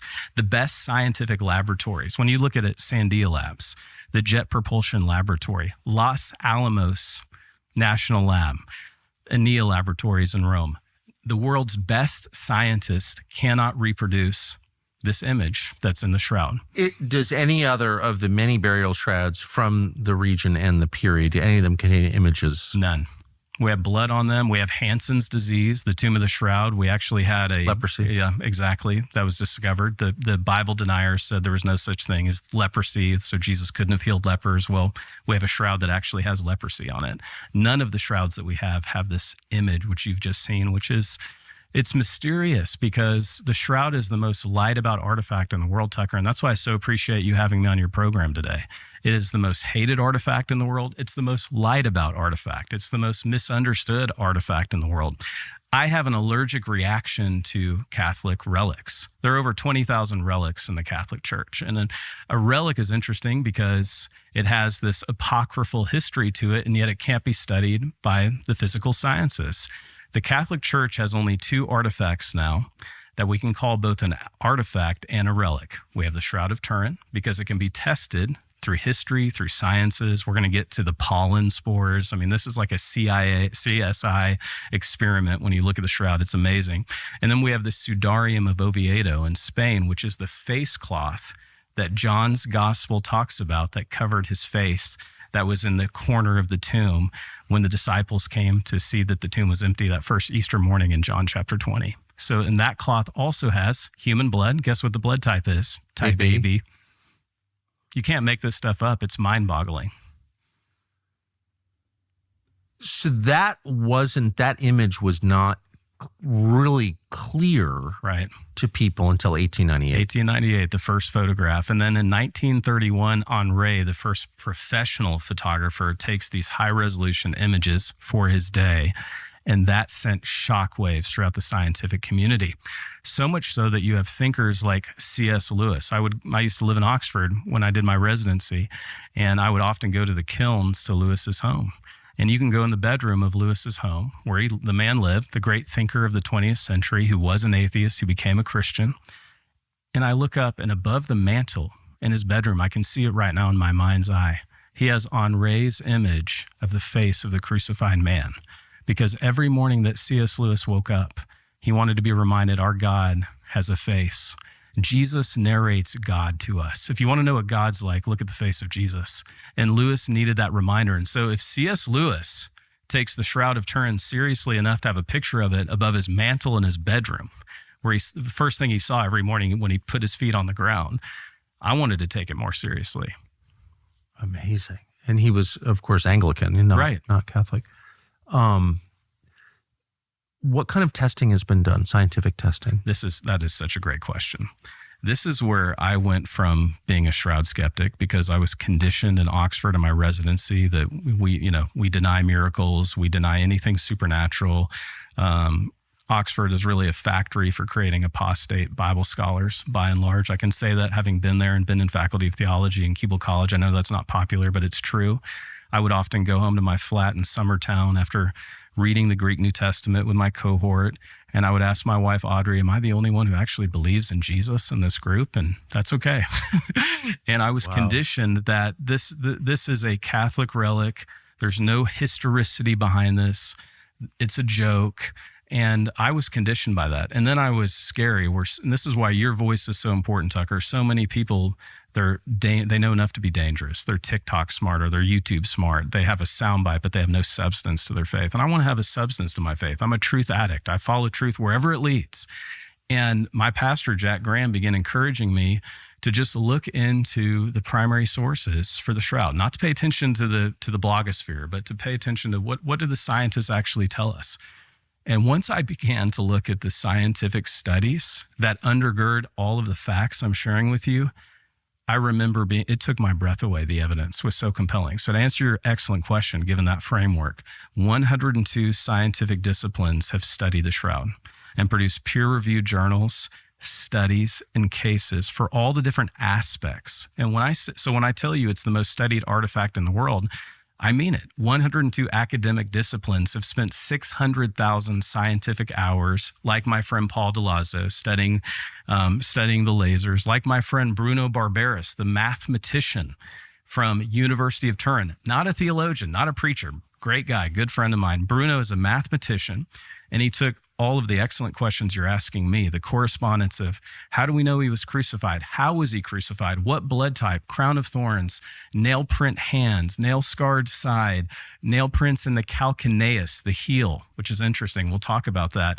The scourge marks and then the patibulum abrasions, the crossbeam. When he factored all of those probabilities together, Bruno Barbaris, the mathematician, said there is a 1 in 200 billion chance it's anyone other than Jesus of Nazareth. 1 in 200 billion. Because I like my odds. Because the physical, the representations in this image track so precisely to with the scripture. accounts. Exactly. Not only with scripture, but with what we know of crucifixion from Josephus, from Philo, from all of the other first century historians as well. If it ain't broke, don't fix it. It's a cliche for a reason, because it's pretty good advice, but sometimes it's not true.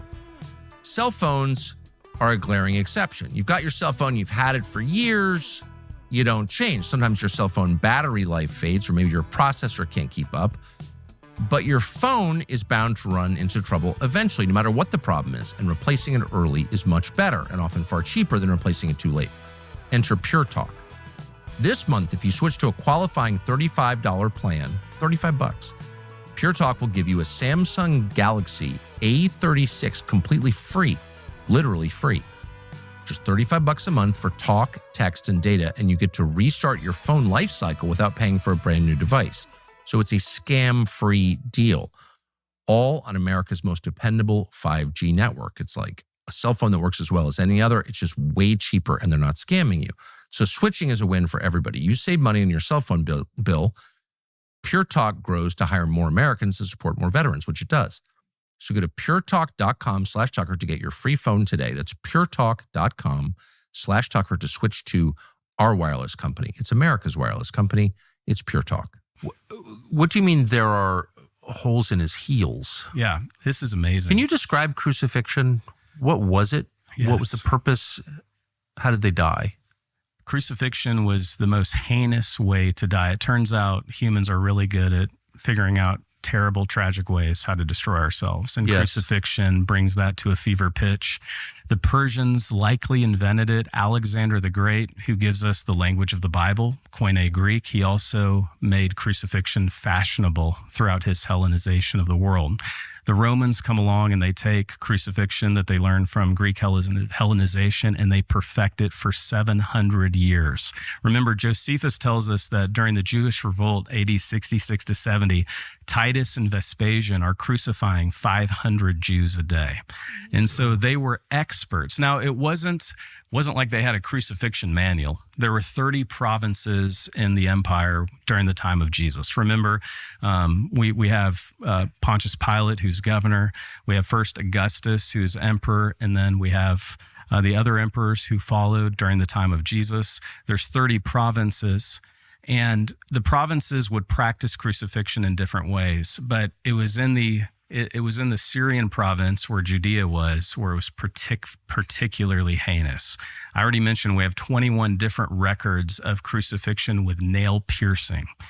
Nails were iron. I actually have a nail artifact that I'm going to show you. In fact, this is a great time to do that. I want you to hold the replica of the crucifixion nail. This is a crucifixion nail. It was circular on top, and then it was actually a spike. It was an iron spike, and the Romans would drive this crucifixion nail through the wrists, through the palm area, and then through the heel, the calcaneus. Our heels are very brittle, and so they had to be very accurate when they would pin someone to the cross. And they would likely straddle the heels on either side of what was called, there you have the patibulum, and then you have the cross beam, then you have the center vertical beam, and the heels would be fastened, straddling the beam. And the victim would be crucified completely naked. There was no loincloth. I know we see that represented in traditional Christian art, but Jesus would have been crucified naked because the Romans were saying something with this. The Romans were saying, don't ever defy us. You know, we are the truth. And remember, Augustus was called the Son of God. And so when Mark comes along and says, no, Jesus is the Son of God, I mean, those were seditious words for the time because Augustus was called the Son of God. When Augustus gave good news, it was called the gospel. Christianity takes that term euangelion. No, it's not the gospel of Augustus. It's not the gospel of the Roman Empire. It's not Pax Romana. No, this is the gospel of the true Son of God, Jesus Christ, who rose from the dead. And so he's crucified, and And so crucifixion was, I mean, at least one gospel account describes the other men on either side as criminals or Correct. Rebels. But Malefactors. Who got crucified? Well, this is interesting. It turns out we really hate to crucify slaves, and we want to do it in the worst way possible. That was the Roman view. And so non-Roman citizens, however, we do have citizens like Antigonus, the last of the Hasmonean rulers, who's a Roman citizen, but he defies Rome. This guy named Mark Antony, who becomes Augustus, crucifies Antigonus in a really despicable way. He actually beheads him first and then crucifies him. We have all of his remains. It's interesting because these crucifixion nails were thought to be something like amulets, phylacteries. They were thought to bring you good luck. And what's interesting is crucifixion nails were reused again and again. So the very nails that pinned Jesus to the cross had probably been used many times before that to kill other Roman victims. Because, ironwork is expensive. Right. And again, the Romans, they were a slave machine. They knew how to kill people. They knew how to enslave. 40% of the empire were slaves. And so they had to know how to crucify them. And so you have this slave crucifying machine that is the Roman Empire. And then if you were a citizen but you defied the empire, you would be crucified too. How does crucifixion kill a man? It's really interesting. Were women crucified, by the way? Yes. In fact, they were crucified naked, often facing towards the cross, just for pornographic reasons. Ugh. How does it kill you? It kills you in a variety of ways. It doesn't kill you quickly. It maximizes torment while minimizing it actually maximizes the length of death, and it prolongs death. And so when we study the blood work, so there are some amazing hematological reports that I've enjoyed reading thoroughly. When we study the blood that's on the crucified man, it bears correspondence with that Jesus, there's high levels of creatinine, which means he was suffering from kidney failure, high levels of ferritin. His body had inflammation all over it. He was dehydrated. You read John's gospel. Remember in John's gospel, Jesus, one of the seven sayings, I thirst, he's dehydrated. We know that Jesus likely lost 1/3 of his blood volume during flagellation. So he was dying of a variety of things. Many thinkers believe that he died of suffocation, asphyxiation because of pulmonary edema. And we see that pulmonary edema reflected both on the shroud cloth and on the sudarian of Oviedo, the face cloth. It's 6 parts pulmonary edema, 1 part blood. Again, a hoaxer is not going to make this stuff up. I mean, it becomes so crazy. Pulmonary edema, so your lungs fill with fluid. Fluid, blood, and a mixture. In fact, there is a translucent mixture of fluid around the side wound. We looked at the side wound there. Between rib 5 and 6, just above that triangle, which is really a patch from a burn hole. There's actually a translucent serum around that again is consistent with what John's gospel said. Blood and water flowed out of Jesus because he was already dead. And so the crucifixion would prolong that. High levels of ferritin, high levels of creatinine. Jesus is suffering liver failure, kidney failure. His body has inflammation all over it. I believe, though, that Jesus died of cardiac arrest, massive heart failure, congenital heart failure, because he has labored breathing. We know all of this from the blood samples. The New Testament, one account says that his tormentors wanted him off the cross by the Sabbath, by Passover. That's Deuteronomy 21, actually before nightfall. Before nightfall. Right. So they broke his legs, or they were planning on breaking his legs. They didn't, because he died. And that's consistent with messianic prophecy in David's Psalm 22. Yes. But why would breaking the legs of a crucified man hasten his death? A wonderful question. Thank you for asking it. So the one way you could prolong your life is you would kind of essentially try to stand up while you were being crucified, even though your feet were nailed straddling the cross. And you would just edge up ever so often while you're trying to breathe, and that would prolong your life. So if you broke your legs, obviously you can't stand up. So you can't. literally So the point is, when you're hanging by your wrists, you can't breathe. Exactly. And you suffocate. You die in your own blood, essentially. And so you can't do that. And so that's why, but they come to Jesus, even though they break the legs of the criminals on the right or left, indicating that Jesus suffered a different kind of torment than they suffered in his flagellation. We'll get to that here in a moment. But they didn't need to break his legs because he was already dead. In fact, they're surprised. Remember, Pilate is shocked that he was so soon dead. Jesus begins the crucifixion around noon. He's dead by 3 p.m. The Jewish day would begin at 6 p.m. And so they only have about 3 hours to get Jesus off the cross, ask for the body of Jesus from Pontius Pilate, and then lay him in a tomb that was not far, probably 150 feet away from where Jesus was crucified. So this is the coolest Christmas present I'll get this year. This is a leather Alp pouch. Logo right there, gets on your belt, made in the United States out of actual leather. If you carry, you can put the firearm on one side and a loaded tin of Alp on the other. It will never be far from you, and it is legit cool.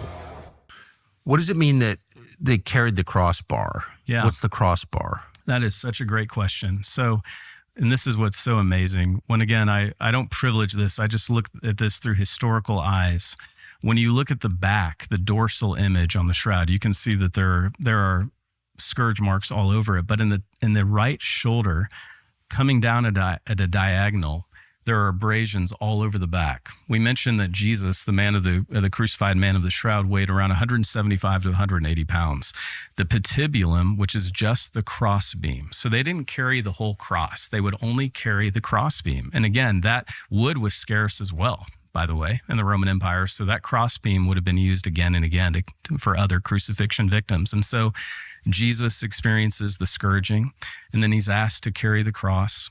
And that the crossbeam, the patibulum, weighs around 125 pounds, and he can't carry it. He falls. And this is one of the most moving experiences for me when I was studying the signatures of the pollen.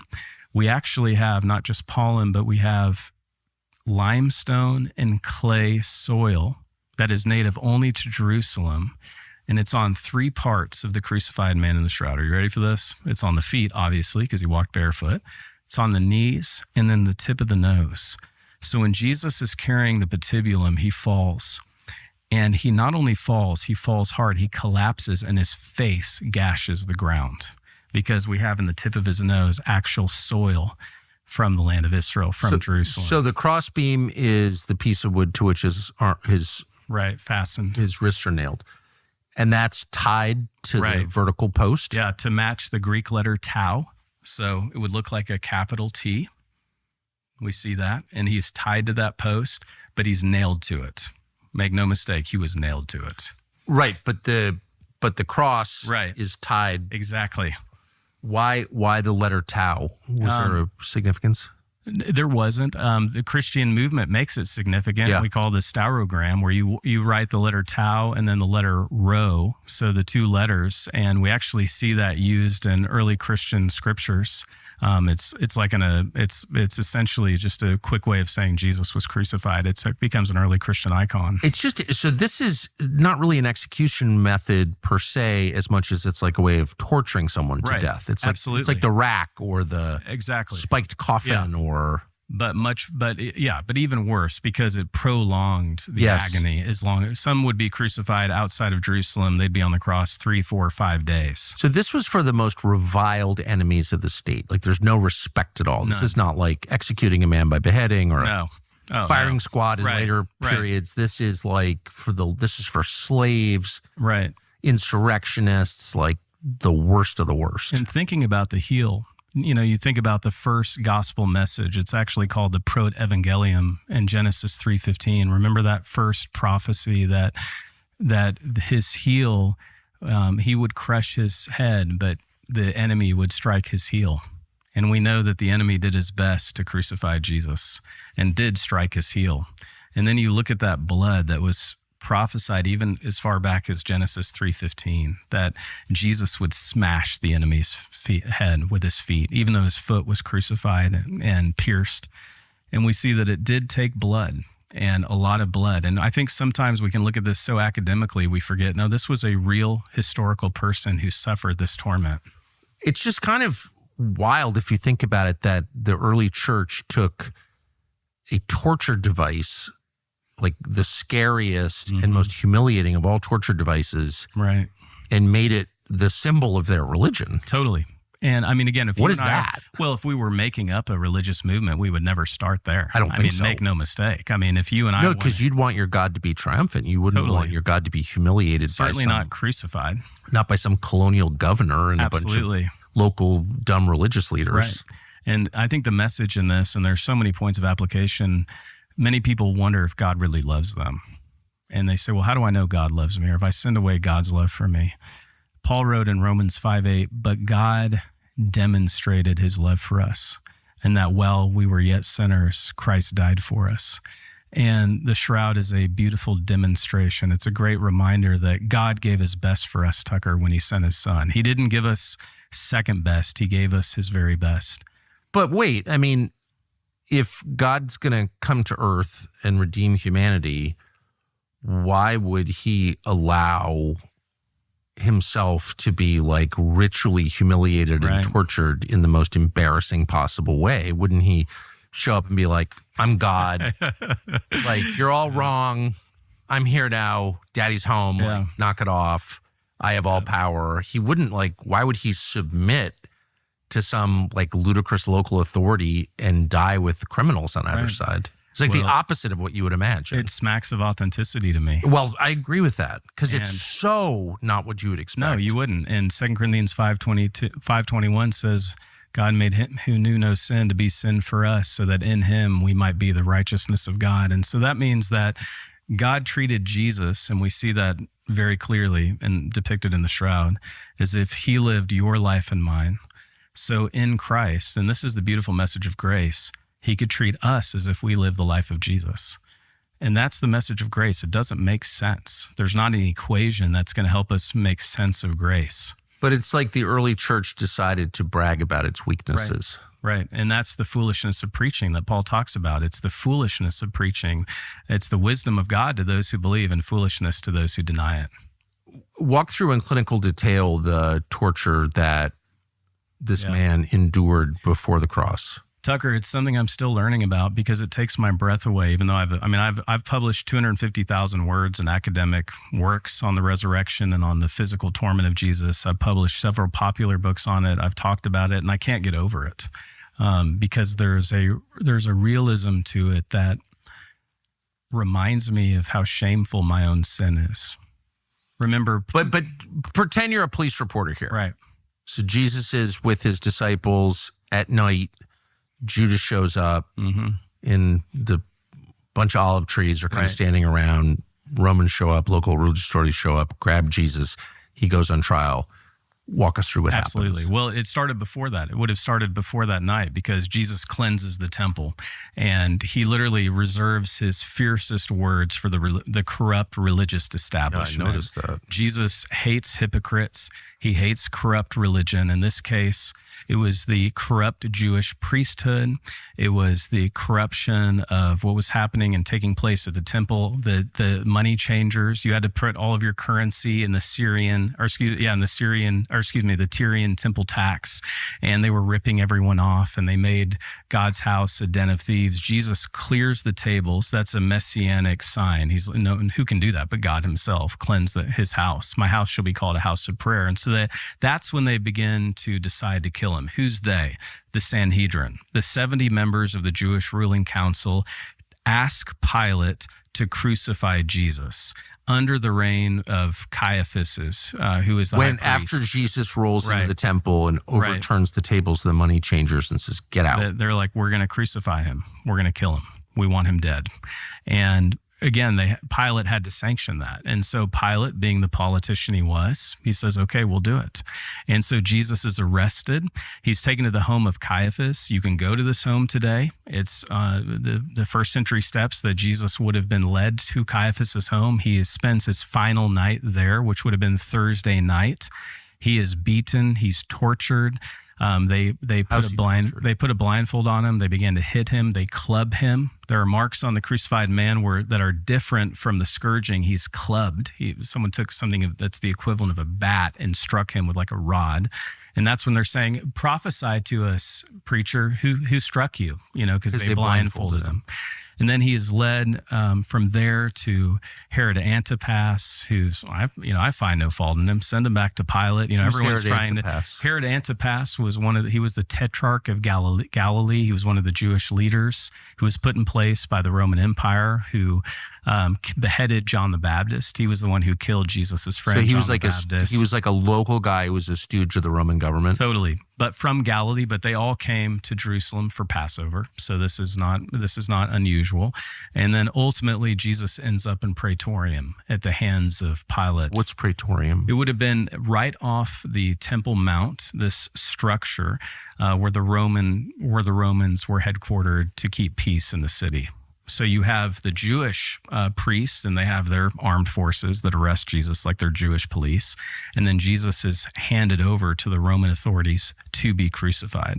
And in John 19:1, I think it's one of the most overlooked, understated passages in all the Bible. And Pilate had Jesus flogged. And if we read that too quickly, we just don't understand the impact of it. And that's why I've brought these artifacts for you. I want you to... This is a flagrum that we had commissioned. I want you to hold this, Tucker, and I want you to get it in your hand. It's a flagrum. This is a flagrum. Okay, so this is a wooden dowel with 3 rawhide lines coming off it and lead balls on the end. Right. And I have 2 of them because we know from the crucified man that there were 2 torturers. So Jesus is being whipped simultaneously by 2 different executioners. So the purpose of the lead balls on the end of the rawhide is to inflict as much torment as possible. And so sometimes you would have flagrums with bone ends, but there are all these barbell shapes on the hash marks of the crucified man, which leads me to believe that it was used in something just like this. So this is, again, a 1-to-1 flagrum that the Romans would use. So if you hit someone with a length of rawhide and a piece of lead balls at the end, I mean, you kill someone with that. Right. And this is where Jesus loses 1/3 of his blood volume. And I want you to understand something for the benefit of our audience. Notice how short this is. I mean, this is not like an Indiana Jones whip, right? No. I mean, there was a demonic intimacy to this torment. And the blood of Jesus would have been splattered all over the executioners. And so they flogged Jesus. There are 200 wounds on the dorsal, on the back image. So if we took time right now to count them up, there's over 200 on the back. There's 172 on the front. There is not an area of Jesus's body that has not been tortured, including the pelvic region. We do They not hit him in have- the crotch with this? again and again. with lead tips. Lead tips. And not you only just that, take the skin right off a man's body with right. that. And actually, according to the hematological reports, we think his right eye was blinded. So there's not only, we'll get to the crown of thorns here shortly, so hold your breath for that one. But there's his right eye, there are wounds consistent with flagellation. So we don't know if the guys were drunk or if they were just going to town on him, but they whip him, and at some point the scourge hits him probably from the back of the head in the eye right here, and likely blinds him in the right eye because his right eye is severely punctured in the image of the crucified man. And also his left cheek, probably from the rod beating at Caiaphas' home, is also hugely, I mean, it's like he's been in a heavyweight boxing match. I mean, he can't see out of his right eye. His left cheek is raised. And so this is the flagrum. So this was before he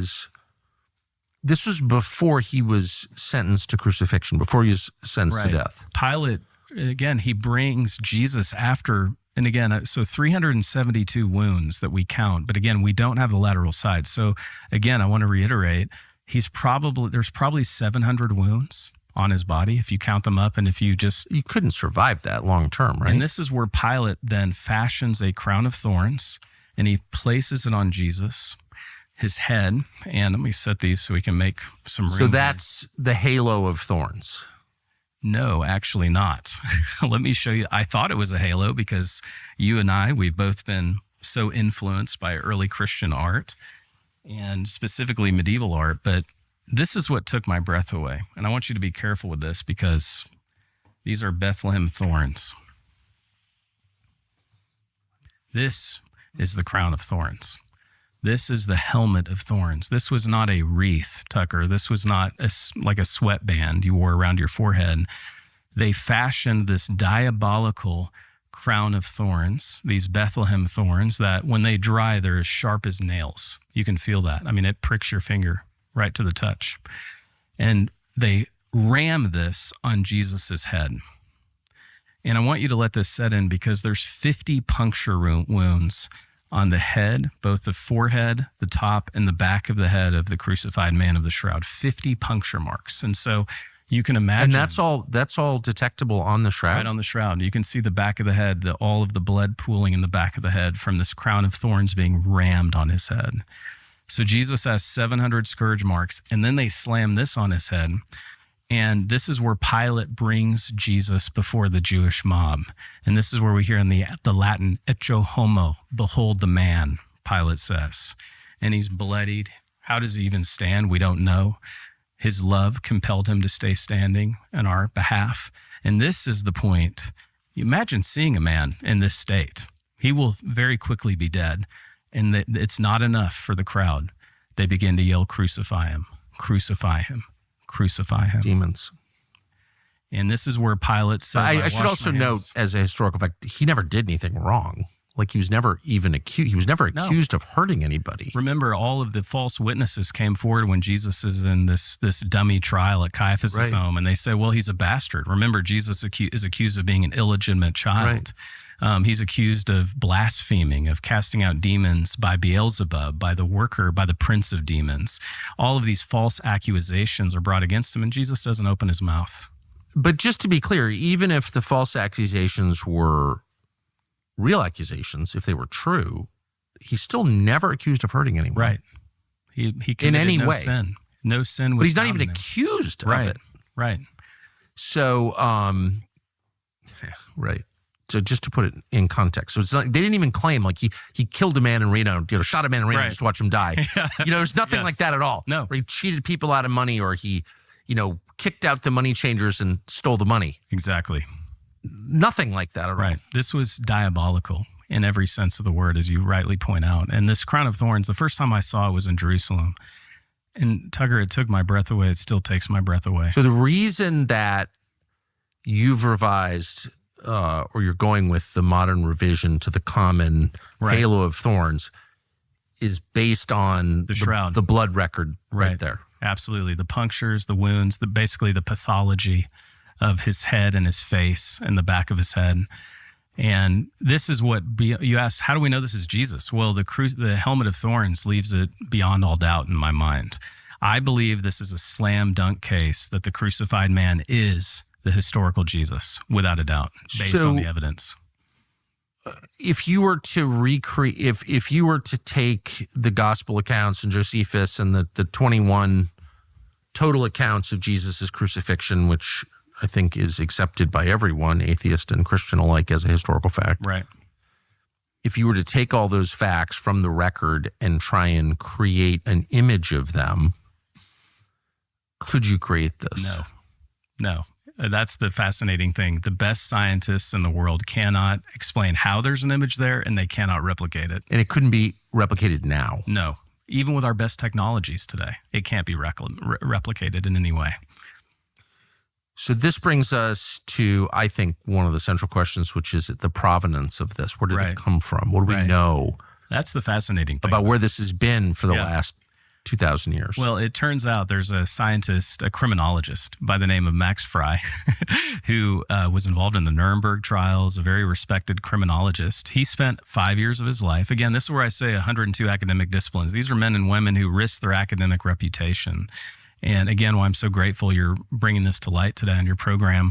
Max Frey, who's now dead, spends 5 years of his life studying the pollen spores on the shroud. What's a pollen spore? Pollen. Well, I have it on me from this beautiful state we're in right now. Yeah. From traveling here and all of the allergies here right now. Yeah.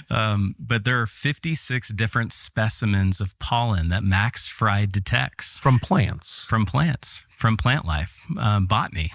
Yeah. And what's amazing about it, again, if we're making this up or trying to hoax this, we would not have known this 700 years ago in medieval Europe. Right. There are certain pollen flower plants that bloom only in springtime, where in the land of Israel, where more specifically in Jerusalem, and that pollen is on the shroud.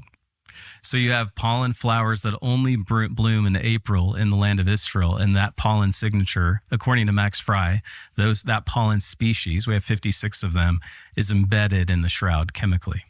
What's fascinating is we don't just have pollen from the land of Israel. We have pollen that traces the provenance of the shroud from Jerusalem, AD 30, to Edessa, which is far eastern Turkey, where it's there for 900 years. And then we have pollen from Constantinople. The Eastern Roman Empire. Right. Constantinople. And again, the shroud is constantly escaping the caliphates of the time. So it goes from Constantinople in around 1200 through Athens, finally up to Liry, France, with a knight, Geoffrey de Charnay, who he never says how he got it, but he has it. And then ultimately he sells it for 2 castles to the Savoy family of France. And then it's moved to Chambéry, France, and it's under the House of Savoy. And then it becomes very political because the Savoys then relocate their kingdom to Turin, Italy, and to solidify their political rule, they make sure they bring the shroud with them in the 16th century to Turin, Italy, where it's so where, as a matter of written record, great question, leaving aside the modern chemical analysis of the shroud, how far can we trace it back so we know it was we where can when? Trace it first, of course, as I already mentioned, the shroud is mentioned in all 4 Gospels. And then we have Eusebius, who's the most respected church historian. He's at the Council of Nicaea in 325, talking about the face cloth, the image cloth of Jesus. He's the one who gives us the story of the shroud going from the land of Israel to King Abgar, who's the king of Edessa, where it stays for 900 years. And we know it was there. Right. Okay, so... And it's known by different names, though. This is the thing that I want to say. I'm a huge Kansas City Chiefs fan. Kansas City Chiefs were not always the Chiefs. They were the Dallas Texans before they moved to Kansas City. It's very similar with the shroud. It's known by different names. But it's the same object. Yeah, the Mandilion, the image of Edessa, the face cloth. And as we continue to red pill ourselves with this, Tucker, you have the pollen that matches it. You have the textual records that match it. Eusebius, we have these other wonderful early Christian historians who are talking about this face cloth. When's the first written reference to it? Would be Eusebius, the great church historian, early 4th century. Early 300s. Right. 325 AD is Council of Nicaea, so it would antedate that. So early 300s. Okay, so... And he's bishop of Eusebius. And keep in mind, what is Eusebius? Wait, but hold on. But just so so we know this has existed for at least 1,800 years. Exactly. So The that's written record. the written record shows it. So Right. that's kind of not in dispute. Right. So if this were a forgery, it would have to have been a forgery at least as early as the 4th century, the 300s. Exactly. And so that right there kind of tells you, like, if modern science can't replicate this, Good point. probably not possible in Good point. 320 AD. Right. Not incredibly not. Okay, so I didn't know that. No, nobody does. And because I all was this has been told by suppressed. Reader's Digest in the 70s. No, I'm serious. I first Yeah. Strange Stories and Amazing Facts. It was Right. a Reader's Digest book that I read in 1980 in summer camp, and I read about this. And they're like, this is an amazing thing, and photographic negative, but we know it's a product of the Renaissance or the late Middle Ages. False. But there was already a written record of it going back to the 4th greatest century. historian of the early church, Eusebius, who I was going to mention it. He's in Caesarea. He has a library. We don't know the sources he had, but he had an incredible library. Yeah. So he's standing on the shoulders of historians before him. And so this is a long-standing historical tradition in the church. One of the things that's interesting to me, and one of the things I had to get over as I began studying the shroud, Tucker, is I thought it was a Catholic relic. Now, we need to, again, I want to just hammer on this because you have a lot of Protestants that watch your program and a lot of Christians who think, oh, that's just a Catholic relic. I'm not interested in the Catholic Church, therefore I'm not interested in the shroud. The Catholic Church did not take control of the Shroud of Turin until 1983. 2 years of probate court. The last king of Savoy bequeaths the shroud to the current pope, who was Pope John Paul II at the time. And after 2 years of probate court, finally, the Catholic Church becomes the custodian of the shroud in the 1980s. So it was in private hands. Family So hands. you said it was in eastern Turkey for 900 Yeah. years. Where? In Edessa, which is eastern Turkey. It was a stronghold of the Christian movement as it was, then when the Muslim invasion started, and again, the 7th century, it escapes to Constantinople and then Athens, and then beyond that, as I mentioned. It keeps moving west. Right, exactly. As the Ottoman Empire rises. Totally. And Islam sweeps over Yes.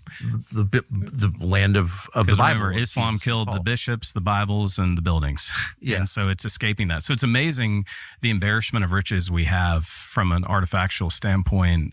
And then when you actually look too, there's something else we haven't touched on. The iconography, the early Christian art, Tucker, I mean, is remarkable. On my social media, we created a AI image, my friend Doug Powell and me. Doug gets all the credit. He's an amazing artist. He imported the information of the face of the crucified man and compares it with the icon Pantocrator, Lord over all, which is currently at St. Catherine's Monastery, where it's been since the 6th century. This is an icon of Jesus. It's famous. When he put those two images, the face of Jesus in the shroud and the icon Pantocrator in Sinai, he put that into Mid-Journey and created an AI rendering of what Jesus would have looked like. It is so moving. It's powerful to look at. It's interesting, the face of Jesus on the shroud before us, even at this distance, it's recognizable as the Jesus from antiquity, from Right. the artistic representations of Jesus all the way up until George Floyd became Jesus in 2020. Yeah, not the gay-looking Jesus of the medieval Right, era. yeah, no, and I really mean that. If you look at Jesus depictions in the medieval era, it's a very effeminate Jesus, no facial hair, weak, small, a white Jesus. That's not what we have reflected. So again, if we were a hoaxer in the medieval era, we would have created the Jesus of our time, which is this effeminate Jesus. No, what do we have in here? We have a man's man, a long-haired man, a man, we know Jesus walked 20,000 miles in his ministry. If you just add up his trips to Jerusalem and his public ministry, Jesus being about 30, according to Luke's gospel, when he begins his ministry, Jesus was walking all the time. There was no Ubers or rideshare apps. He was pound for pound a strong man, a physically fit man. And that's why he could probably take the brutality that he endured as well. It's just so interesting, though.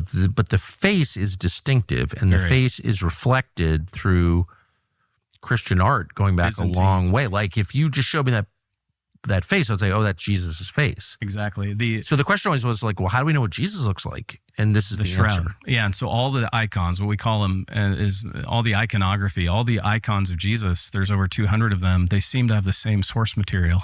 And when you compare it to the shroud, it's like they all trace the face of Jesus off the man of the shroud. That's wild. And not only that, you have the numismatics.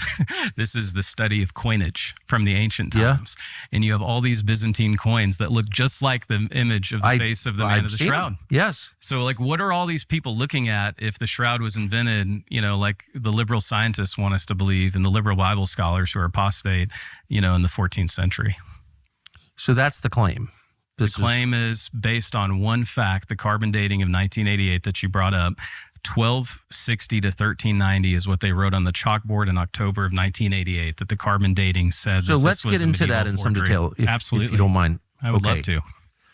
So everybody remember, I guess I misremembered. I was told it was probably fake in 1980, but you're saying it was not till 1988. October 88. October 88, there was a radiocarbon dating of the shroud itself. Right. Before you debunk it, if you wouldn't mind just explaining who did that. Right. So the agreement was, again, the Catholic Church did not take control of the shroud until the mid-'80s. First, if you don't mind, could I just back up to 1978, Tucker, to the original scientific research? So, this is amazing, which I'm glad we have this time. In 1976, and I'll get to it, I want to set the context. 2 Air Force Academy professors, Eric Jumper and John Jackson, use a machine that was developed to study the effects of the nuclear bomb called a VP8 image analyzer. It's a brightness map. And they would use that to scan the impact of the nuclear bomb. So that's what the machine is. These are not pastors. These are not theologians. These are professors at the Air Force Academy. They get an image of the Shroud of Turin, likely the Henri 1930s image that C.S. Lewis had in his bedroom, and they put it through the VP8 image analyzer. And they realize there are 3D information encoded in the Shroud of Turin. No other picture does that. I want to make sure this sets in. There's 3D information. There's like a holographic topography brightness map of the man of the shroud that looks like you're looking at the surface, geography, topography of land. There's like depth. There is depth. There's 3D. The way they said it, analytically, there's 3D information encoded in the image of the crucified man. And when they put pictures of their grandchildren through it, it was just smeared 2D images. So no other image does this. So that VP8 image analyzer, you can go on YouTube and watch it done, is what gave rise to what's called the Shroud of Turin Research Project, the scientific STIRP team, which consists of 33 scientists, 26 who went to Turin, Italy. They had 5 days. They had 120 hours to study the shroud. Keep in mind, the Savoy family allowed this, not the Catholic Church. This is controversial, but I don't believe the Catholic Church would have ever allowed the Shroud of Turin to be researched. And that's not my saying. That's Barry Schwartz, who was the documenting photographer who photographed the shroud in 1978. It was the private family, the Savoys, the House of Savoy, who allowed this research team, 33 scientists, to study the shroud for 5 days. Okay, so they took 4 years. They didn't go on Twitter, didn't exist. They didn't go on social media, didn't exist. They took 4 years to publish all of their findings. And I haven't used this word yet until this point in our interview. The STIRP team, these 33 scientists, by the way, Roy Rogers says, give me 15 minutes in the scientific method and I'll prove it's a hoax. He wasn't saying that after 15 minutes of studying the shroud.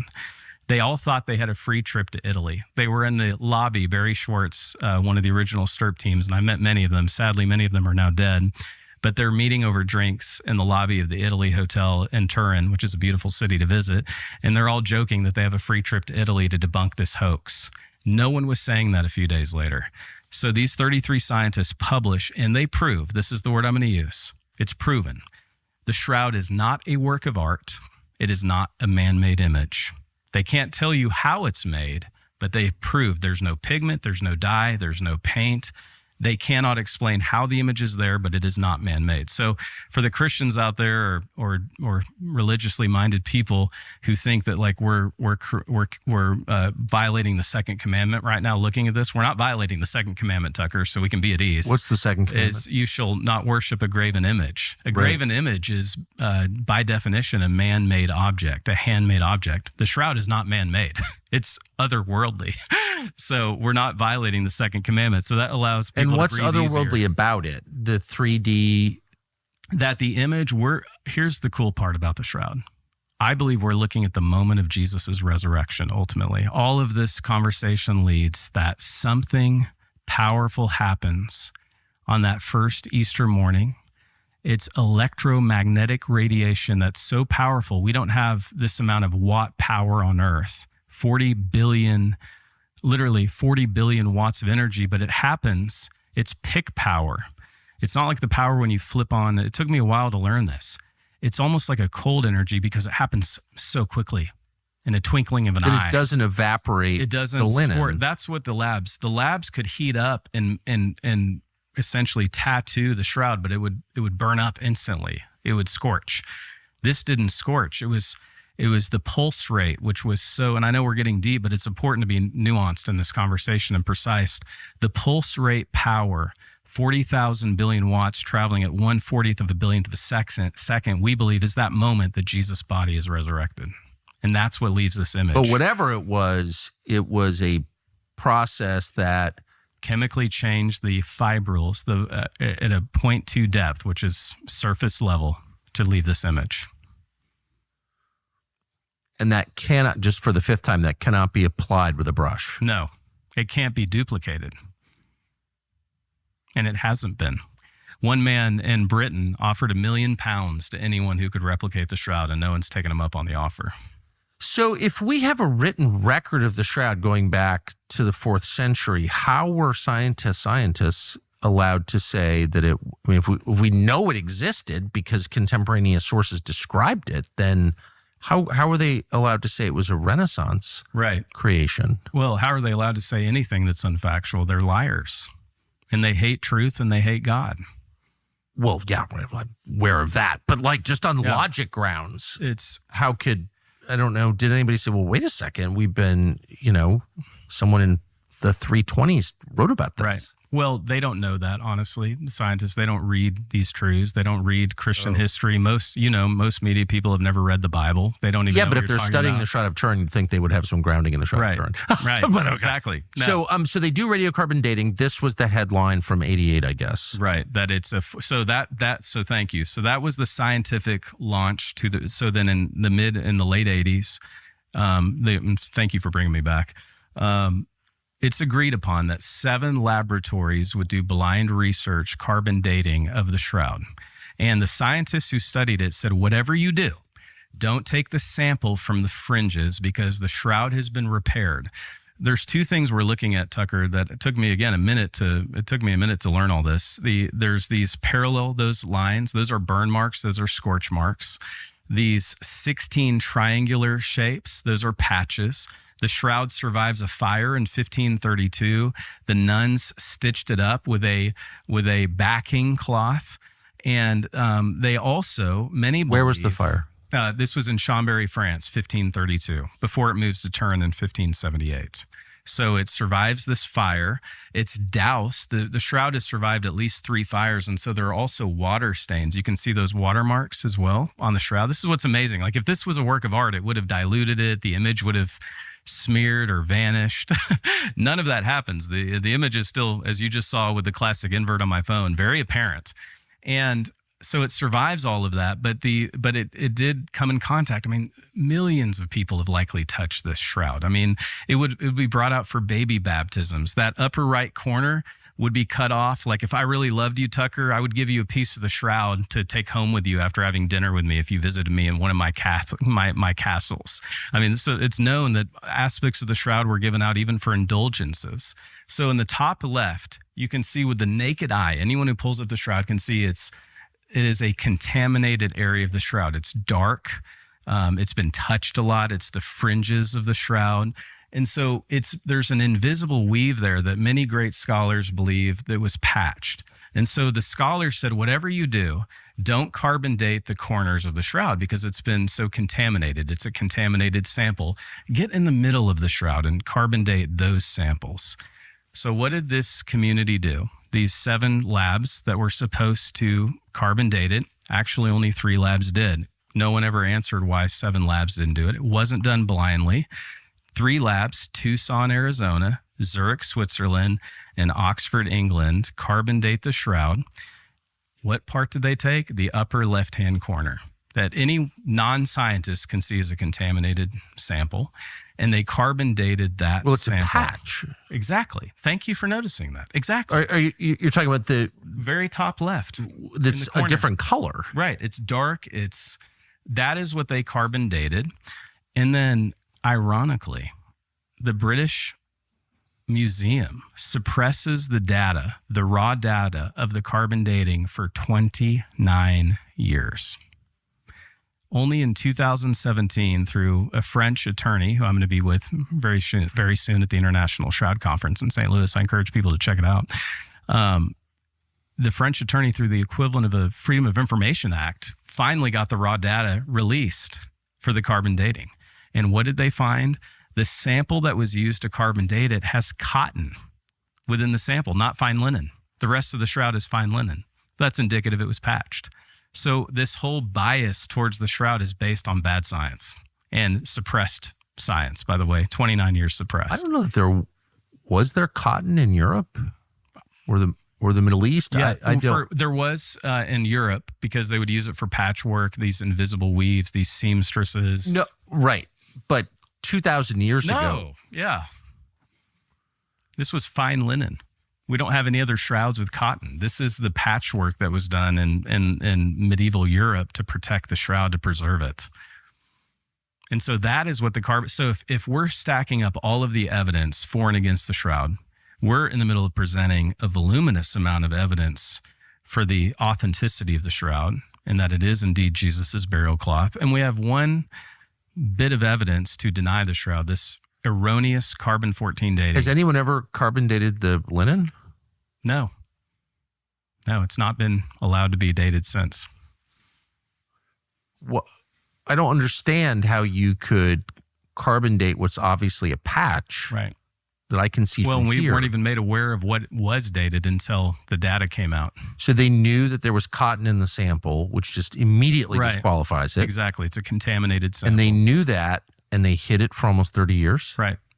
We're sure. Welcome to Shroud of Turin research. Yeah, and Ray Rogers, the chemist who said, give me 15 minutes in the scientific method, debunked it in a scientific journal and then sadly died a month later of cancer. And his debunk of the carbon dating got no traction. So I'm happy to bring it up on your program and give him all the so credit. why not just take, I mean, it's kind of a significant question, right? Right. If it's 2,000 years old, it Well, kind of, because the Catholic Church is afraid of it. And the Catholic Church has still never come out in support of the shroud. Are you aware of that? Like they're ambivalent about it. They're indifferent about it. And I was just in Turin, so I'm thankful for everyone there who welcomed me. I met all of the scientists. My friend Enrico, the chemist, who the shroud is now currently kept in what's called a reliquary. It's the exact size of the shroud. The company, this is fascinating information, the company that creates all of the materials for the International Space Station is based in Turin. That same company created the box that preserves the shroud. so where is it? In a church? It's in the Cathedral of St. John the Baptist. In this reliquary, this box, you can walk in and see it today, but it's a covered box, and it's 99% argon gas because the two enemies of the shroud right now are light and oxygen. And so they're preserving it. So the Catholic Church has no interest in educating people about the shroud. Again, I'm thankful that you're having me on. I don't understand why. Their only interest is in conservation. So they're conserving the shroud right now. The shroud hasn't been on display since 2015 publicly.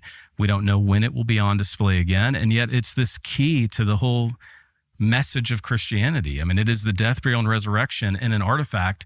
Nothing else does that outside of the Bible except But the shroud. I'm confused. Why would a Christian church want to hide what appears to be physical proof Of the resurrection. of the core story of its religion? Right. What's the answer? I wish I knew. Who makes that decision? The Pope. So technically the Pope is the custodian of the shroud. So And that's because it was left to the Pope, not the Catholic Church. And I was there during conclave, which was an interesting experience. But I just don't, it doesn't seem to make any sense. Do you think they're worried that it would turn out to be fake? Right. I think so. Okay. I can't speak. I don't know what's in their mind. But just to be clear, the so far as you know, the shroud itself, the actual linen cloth, has never been radiocarbon dated, just the patch. Just the upper left corner, which is a contaminated sample. So it was the patched sample, not a fine linen sample. Yeah, so not the real thing. Correct. And that's not just me. That's Paulo de Lazzaro. That's Bruno Barberis. I mean, there's Ray Rogers. I would encourage people to study these scientists. Is there any way, doesn't radiocarbon dating destroy the sample? Absolutely. Right. So, I mean, 25% of CR14 dating is thrown out anyways. So my area of specialty is paleography and codicology, how we date Bible manuscripts. And we date Bible manuscripts through paleography, not through carbon dating. We date it through handwriting styles to get a date range for roughly 100 years to date Bible manuscripts. We don't do that because, to your point excellently, it destroys the actual artifact. Is there any other way to date it? Yes. In fact, it's been dated. That's the thing. Again, thank you so much for asking these questions, Tucker. It has been dated in 4 other scientific ways that conclusively all show that it's a first century artifact. We have breaking news on your show. Wide-angle X-ray scattering out of the Institute of Crystallography in Rome has shown that the shroud has been getting old. It's been decomposing. It's been degenerating for 2,000 years. They took a sample of a shroud from Masada that's conclusively dated to AD 70, and they compared the shroud of Turin using wide-angle X-ray scattering. This is the Institute of Crystallography. And what they found is that the samples have both been getting old at the same time for 2,000 years. So it's not been getting old for 700 years. It's been getting old for 2,000 years. There was another study done. Linen is made from flax, and it has a substance called vanillin in it, vanillin. And it takes hundreds, if not thousands of years for there to be no trace elements of vanillin in the fine linen. Guess how much vanillin there is in the Shroud of Turin? 0. So if it was 700 years old, there would still be traces of vanillin chemically. There's no vanillin in the shroud. So I don't want to bore you with these details, but they're very important. They're not boring at all. There have been other scientific studies that have been suppressed all of the other studies, to answer your question, have proven that the shroud is 2,000 years old from a scientific standpoint. I think it's pretty wild that the authorities, the British Museum, is that what you said? Right. Would hide relevant data, suppress it for 29 years. I mean, the professor. Why, how can you how is that science? I don't understand. One of the lab officials, Tucker, I mean, this is all, I mean, if people just read for themselves and think for themselves, I mean, one of the professors who wrote on the chalkboard 1260 to 1390 was given a $5 million endowed chair right after this announcement in 1988. By whom? By his cabal that was backing him. Huh. So again, people need to follow where the evidence leads. And again, I'm following forensic science. I'm following the iconography. The blood samples alone, the hematology. If we wanted to fake the shroud, do you realize we'd have to kill someone? We would have to get blood, premortem blood, and then we would have to stab them in the heart and get postmortem blood and translucent pulmonary edema and smear that. I mean, and then we'd have to know that there are certain plants that only bloom in Jerusalem in April. We'd have to know the provenance of the shroud. I mean, there's over 30 things a hoaxer would have to know to fake the shroud. And then you'd have to apply it in some unknown fashion that cannot be replicated even now. And then we would have to know, how do we change 2 microns deep, so surface level. And, so we have a traveling exhibit right now that we're doing where I have 50 artifacts that show these things through infographics. And we have panel 13 in our traveling Who is the Man of the Shroud exhibit shows each fiber, each thread has around 250 to 200 fibers. So you think about 0.2 microns of each fiber of each thread. I mean, that's how superficial the image is. We couldn't fake that. No one can. We don't have the technology to do that. I'm fixated on the idea that the custodians of the science around this at the British Museum, which is the most famous museum in the world, whose job is to search for the truth. That's what science is, the pursuit of truth. That they would hide facts, Right. and mislead the public on purpose. But I guess I shouldn't be surprised because this is a religious artifact, Right. that speaks to the veracity of the world's greatest religion, which has many opponents. Exactly. So it does raise questions about other archaeological finds that are relevant to Christianity. And the big one, of course, are the Qumran scrolls, the Dead Sea Scrolls found right after the Second World War by a shepherd. 1948, a Bedouin. Yeah, a Bedouin shepherd boy throws a stone into a cave. Right. Here's something pottery breaking, goes up there, and all these jars with these scrolls in them. That, of course, was the same year that Israel became a nation, 1948, and they become the custody, or some of them become the custody of the Israeli government. And they're written right around the time of Jesus, maybe a little before. Correct me if I'm wrong on the facts 250 BC. 250 BC. This monastic community called the Qumran community in Qumran. Right.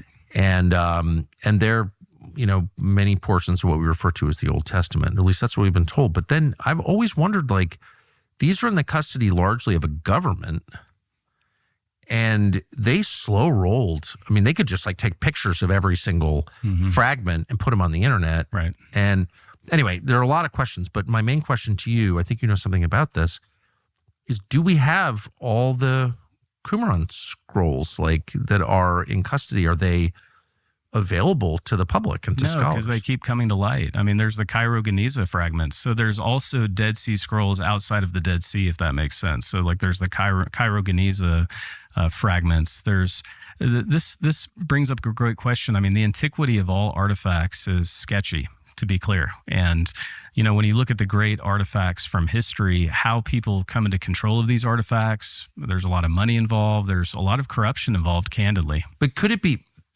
is it plausible, or is there any evidence that scripture from the Qumran cache, the Dead Sea Scrolls, has been suppressed? Oh, certainly. Absolutely. Certainly? I mean, there's absolutely ways in which there is a demonic hatred towards anything biblical. I mean, I not just in the Dead Sea Scrolls community. I mean, I've seen this with all biblical fragments. There is a hyper-skepticism towards biblical fragments, a framework, a worldview that we don't foist on anything else except biblical fragments. As long as they're available to the public, I'm okay with that. Right. As long as people can, have the information, decide for themselves. But my concern is that they're not available to the public. Well, I worked in the Griffith Papyrology Lab in Oxford, which is formerly known as the Sackler Library. They took the Sackler name off it. Did, yeah. So, but when I was there, it was the Sackler. They're killing a lot of people. So, so now it's just the Ashmolean. So in the Griffith Papyrology Lab, I mean, we have 500,000 fragments that have not been categorized. They've not been cataloged.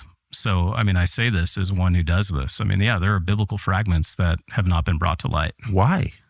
Well, I mean, how hard is it to take a picture of them and put it on the internet? Exactly. And there are great people doing it. I mean, my friend Dan Wallace at the Center of Studying New Testament Manuscripts, their entire aim is to photograph as many biblical texts as they can and to make them available. So there are great groups out there that are doing it. But the hoops they have to jump through with these libraries and where these manuscripts are located. Why would it be controversial to take, a 2,000-year-old fragment of scripture, take a picture of it, and upload it onto the internet? Why would that be? Why would someone want to prevent that?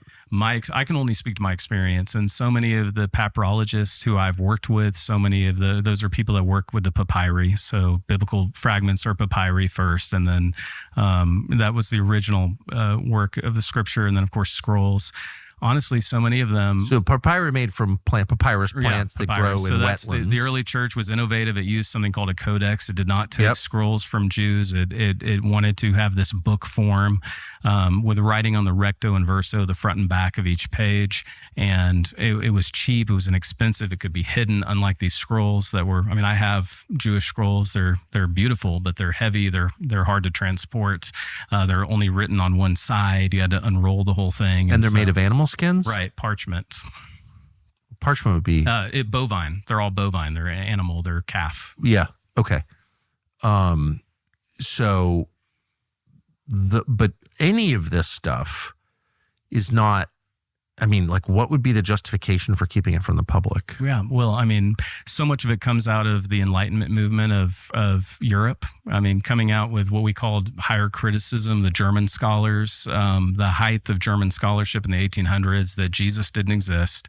If he did, he was probably gay with a mortgage. No, I get it. And then but you have this Pontius Pilate didn't exist. And so much of that influenced modernity in a way that, I mean, has wreaked havoc on all of our div colleges. Sure, but I'm just saying now, 2025, if you have a bunch of scrolls that are found in a cave in 1948 that speak directly to, you know, the world's great religions, how can a government be allowed to hide those from? But you're immediately accused of being a sensationalist. I've been ridiculed and attacked for bringing the shroud to light. I mean, you're called a popularizer. I mean, this is a very high view, hyper skeptical community that catalogs biblical manuscripts. All you have to do is go to Society of Biblical Literature with 5,000 Bible scholars to see how crazy some of these people are. I'm sure there is a hatred towards truth.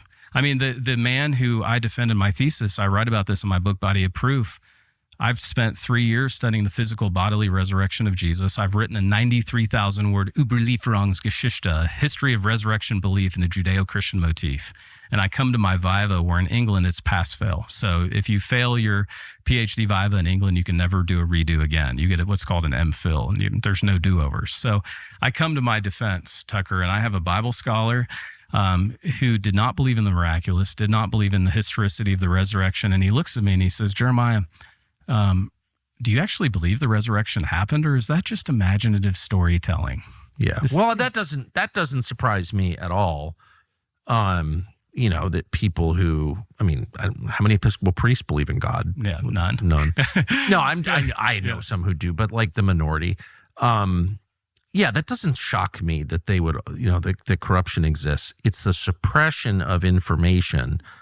It's Wikipedia that drives me crazy. It's gatekeeping information that prevents the public and interested parties, researchers from even knowing that information exists. Right. Like, well, that is so sinister. I'm a victim of it. I mean, I was taught that the shroud was a Catholic relic and there was no science behind it at all. I mean, I was taught that at the intellectual Jerusalem that is Oxford. I mean, so I'm a victim of this. I understand it completely. And Yeah, I but guess I'm numb to it, Tucker, that it's my world. I've been in it professionally in the academy since 2009. It's just a miracle if truth actually gets out. And that's why I'm so grateful for your program.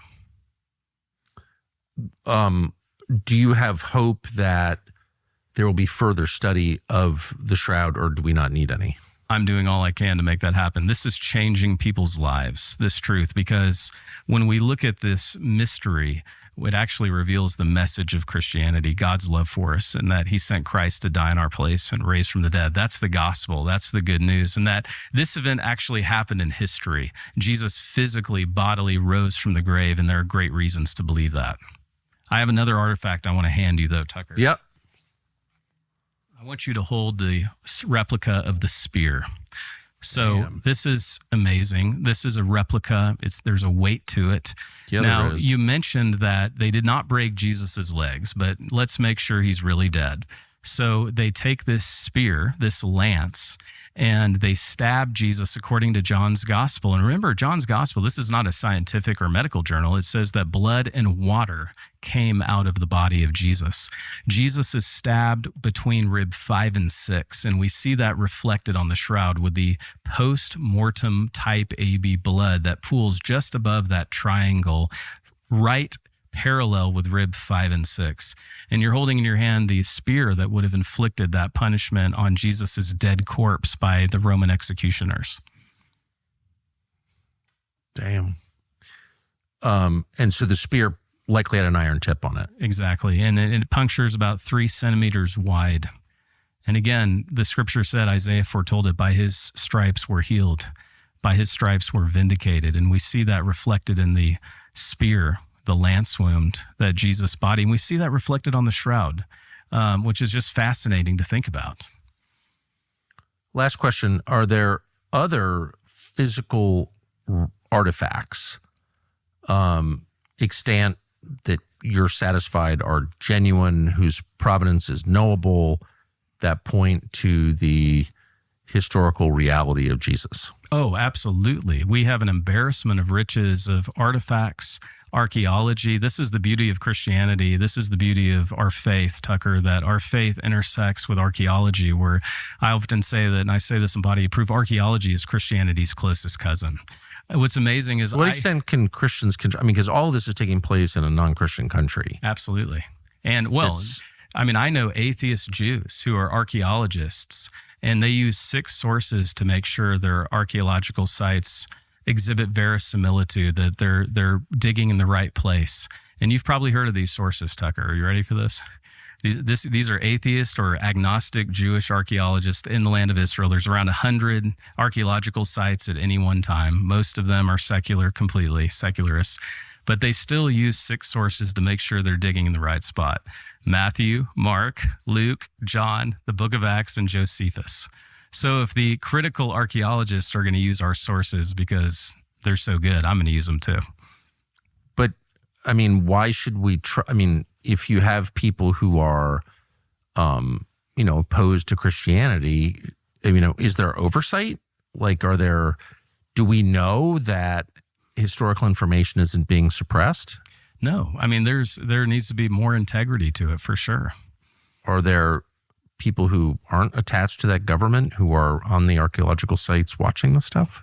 I have great friends who are there who have incredible credibility, like my archaeologist friend, Scott Stripling. He's the lead digger at Shiloh, or what the rest of the world calls Shiloh. He's in season 5. So there's great archaeologists out there doing great work, but they're fewer and far between. That's why we need more people to do what we do. Jeremiah, thank you. Thank you, Tucker, for having me. Love your program. Love you. And this is a horrifying device. Mm-hmm. Thanks. Thank you.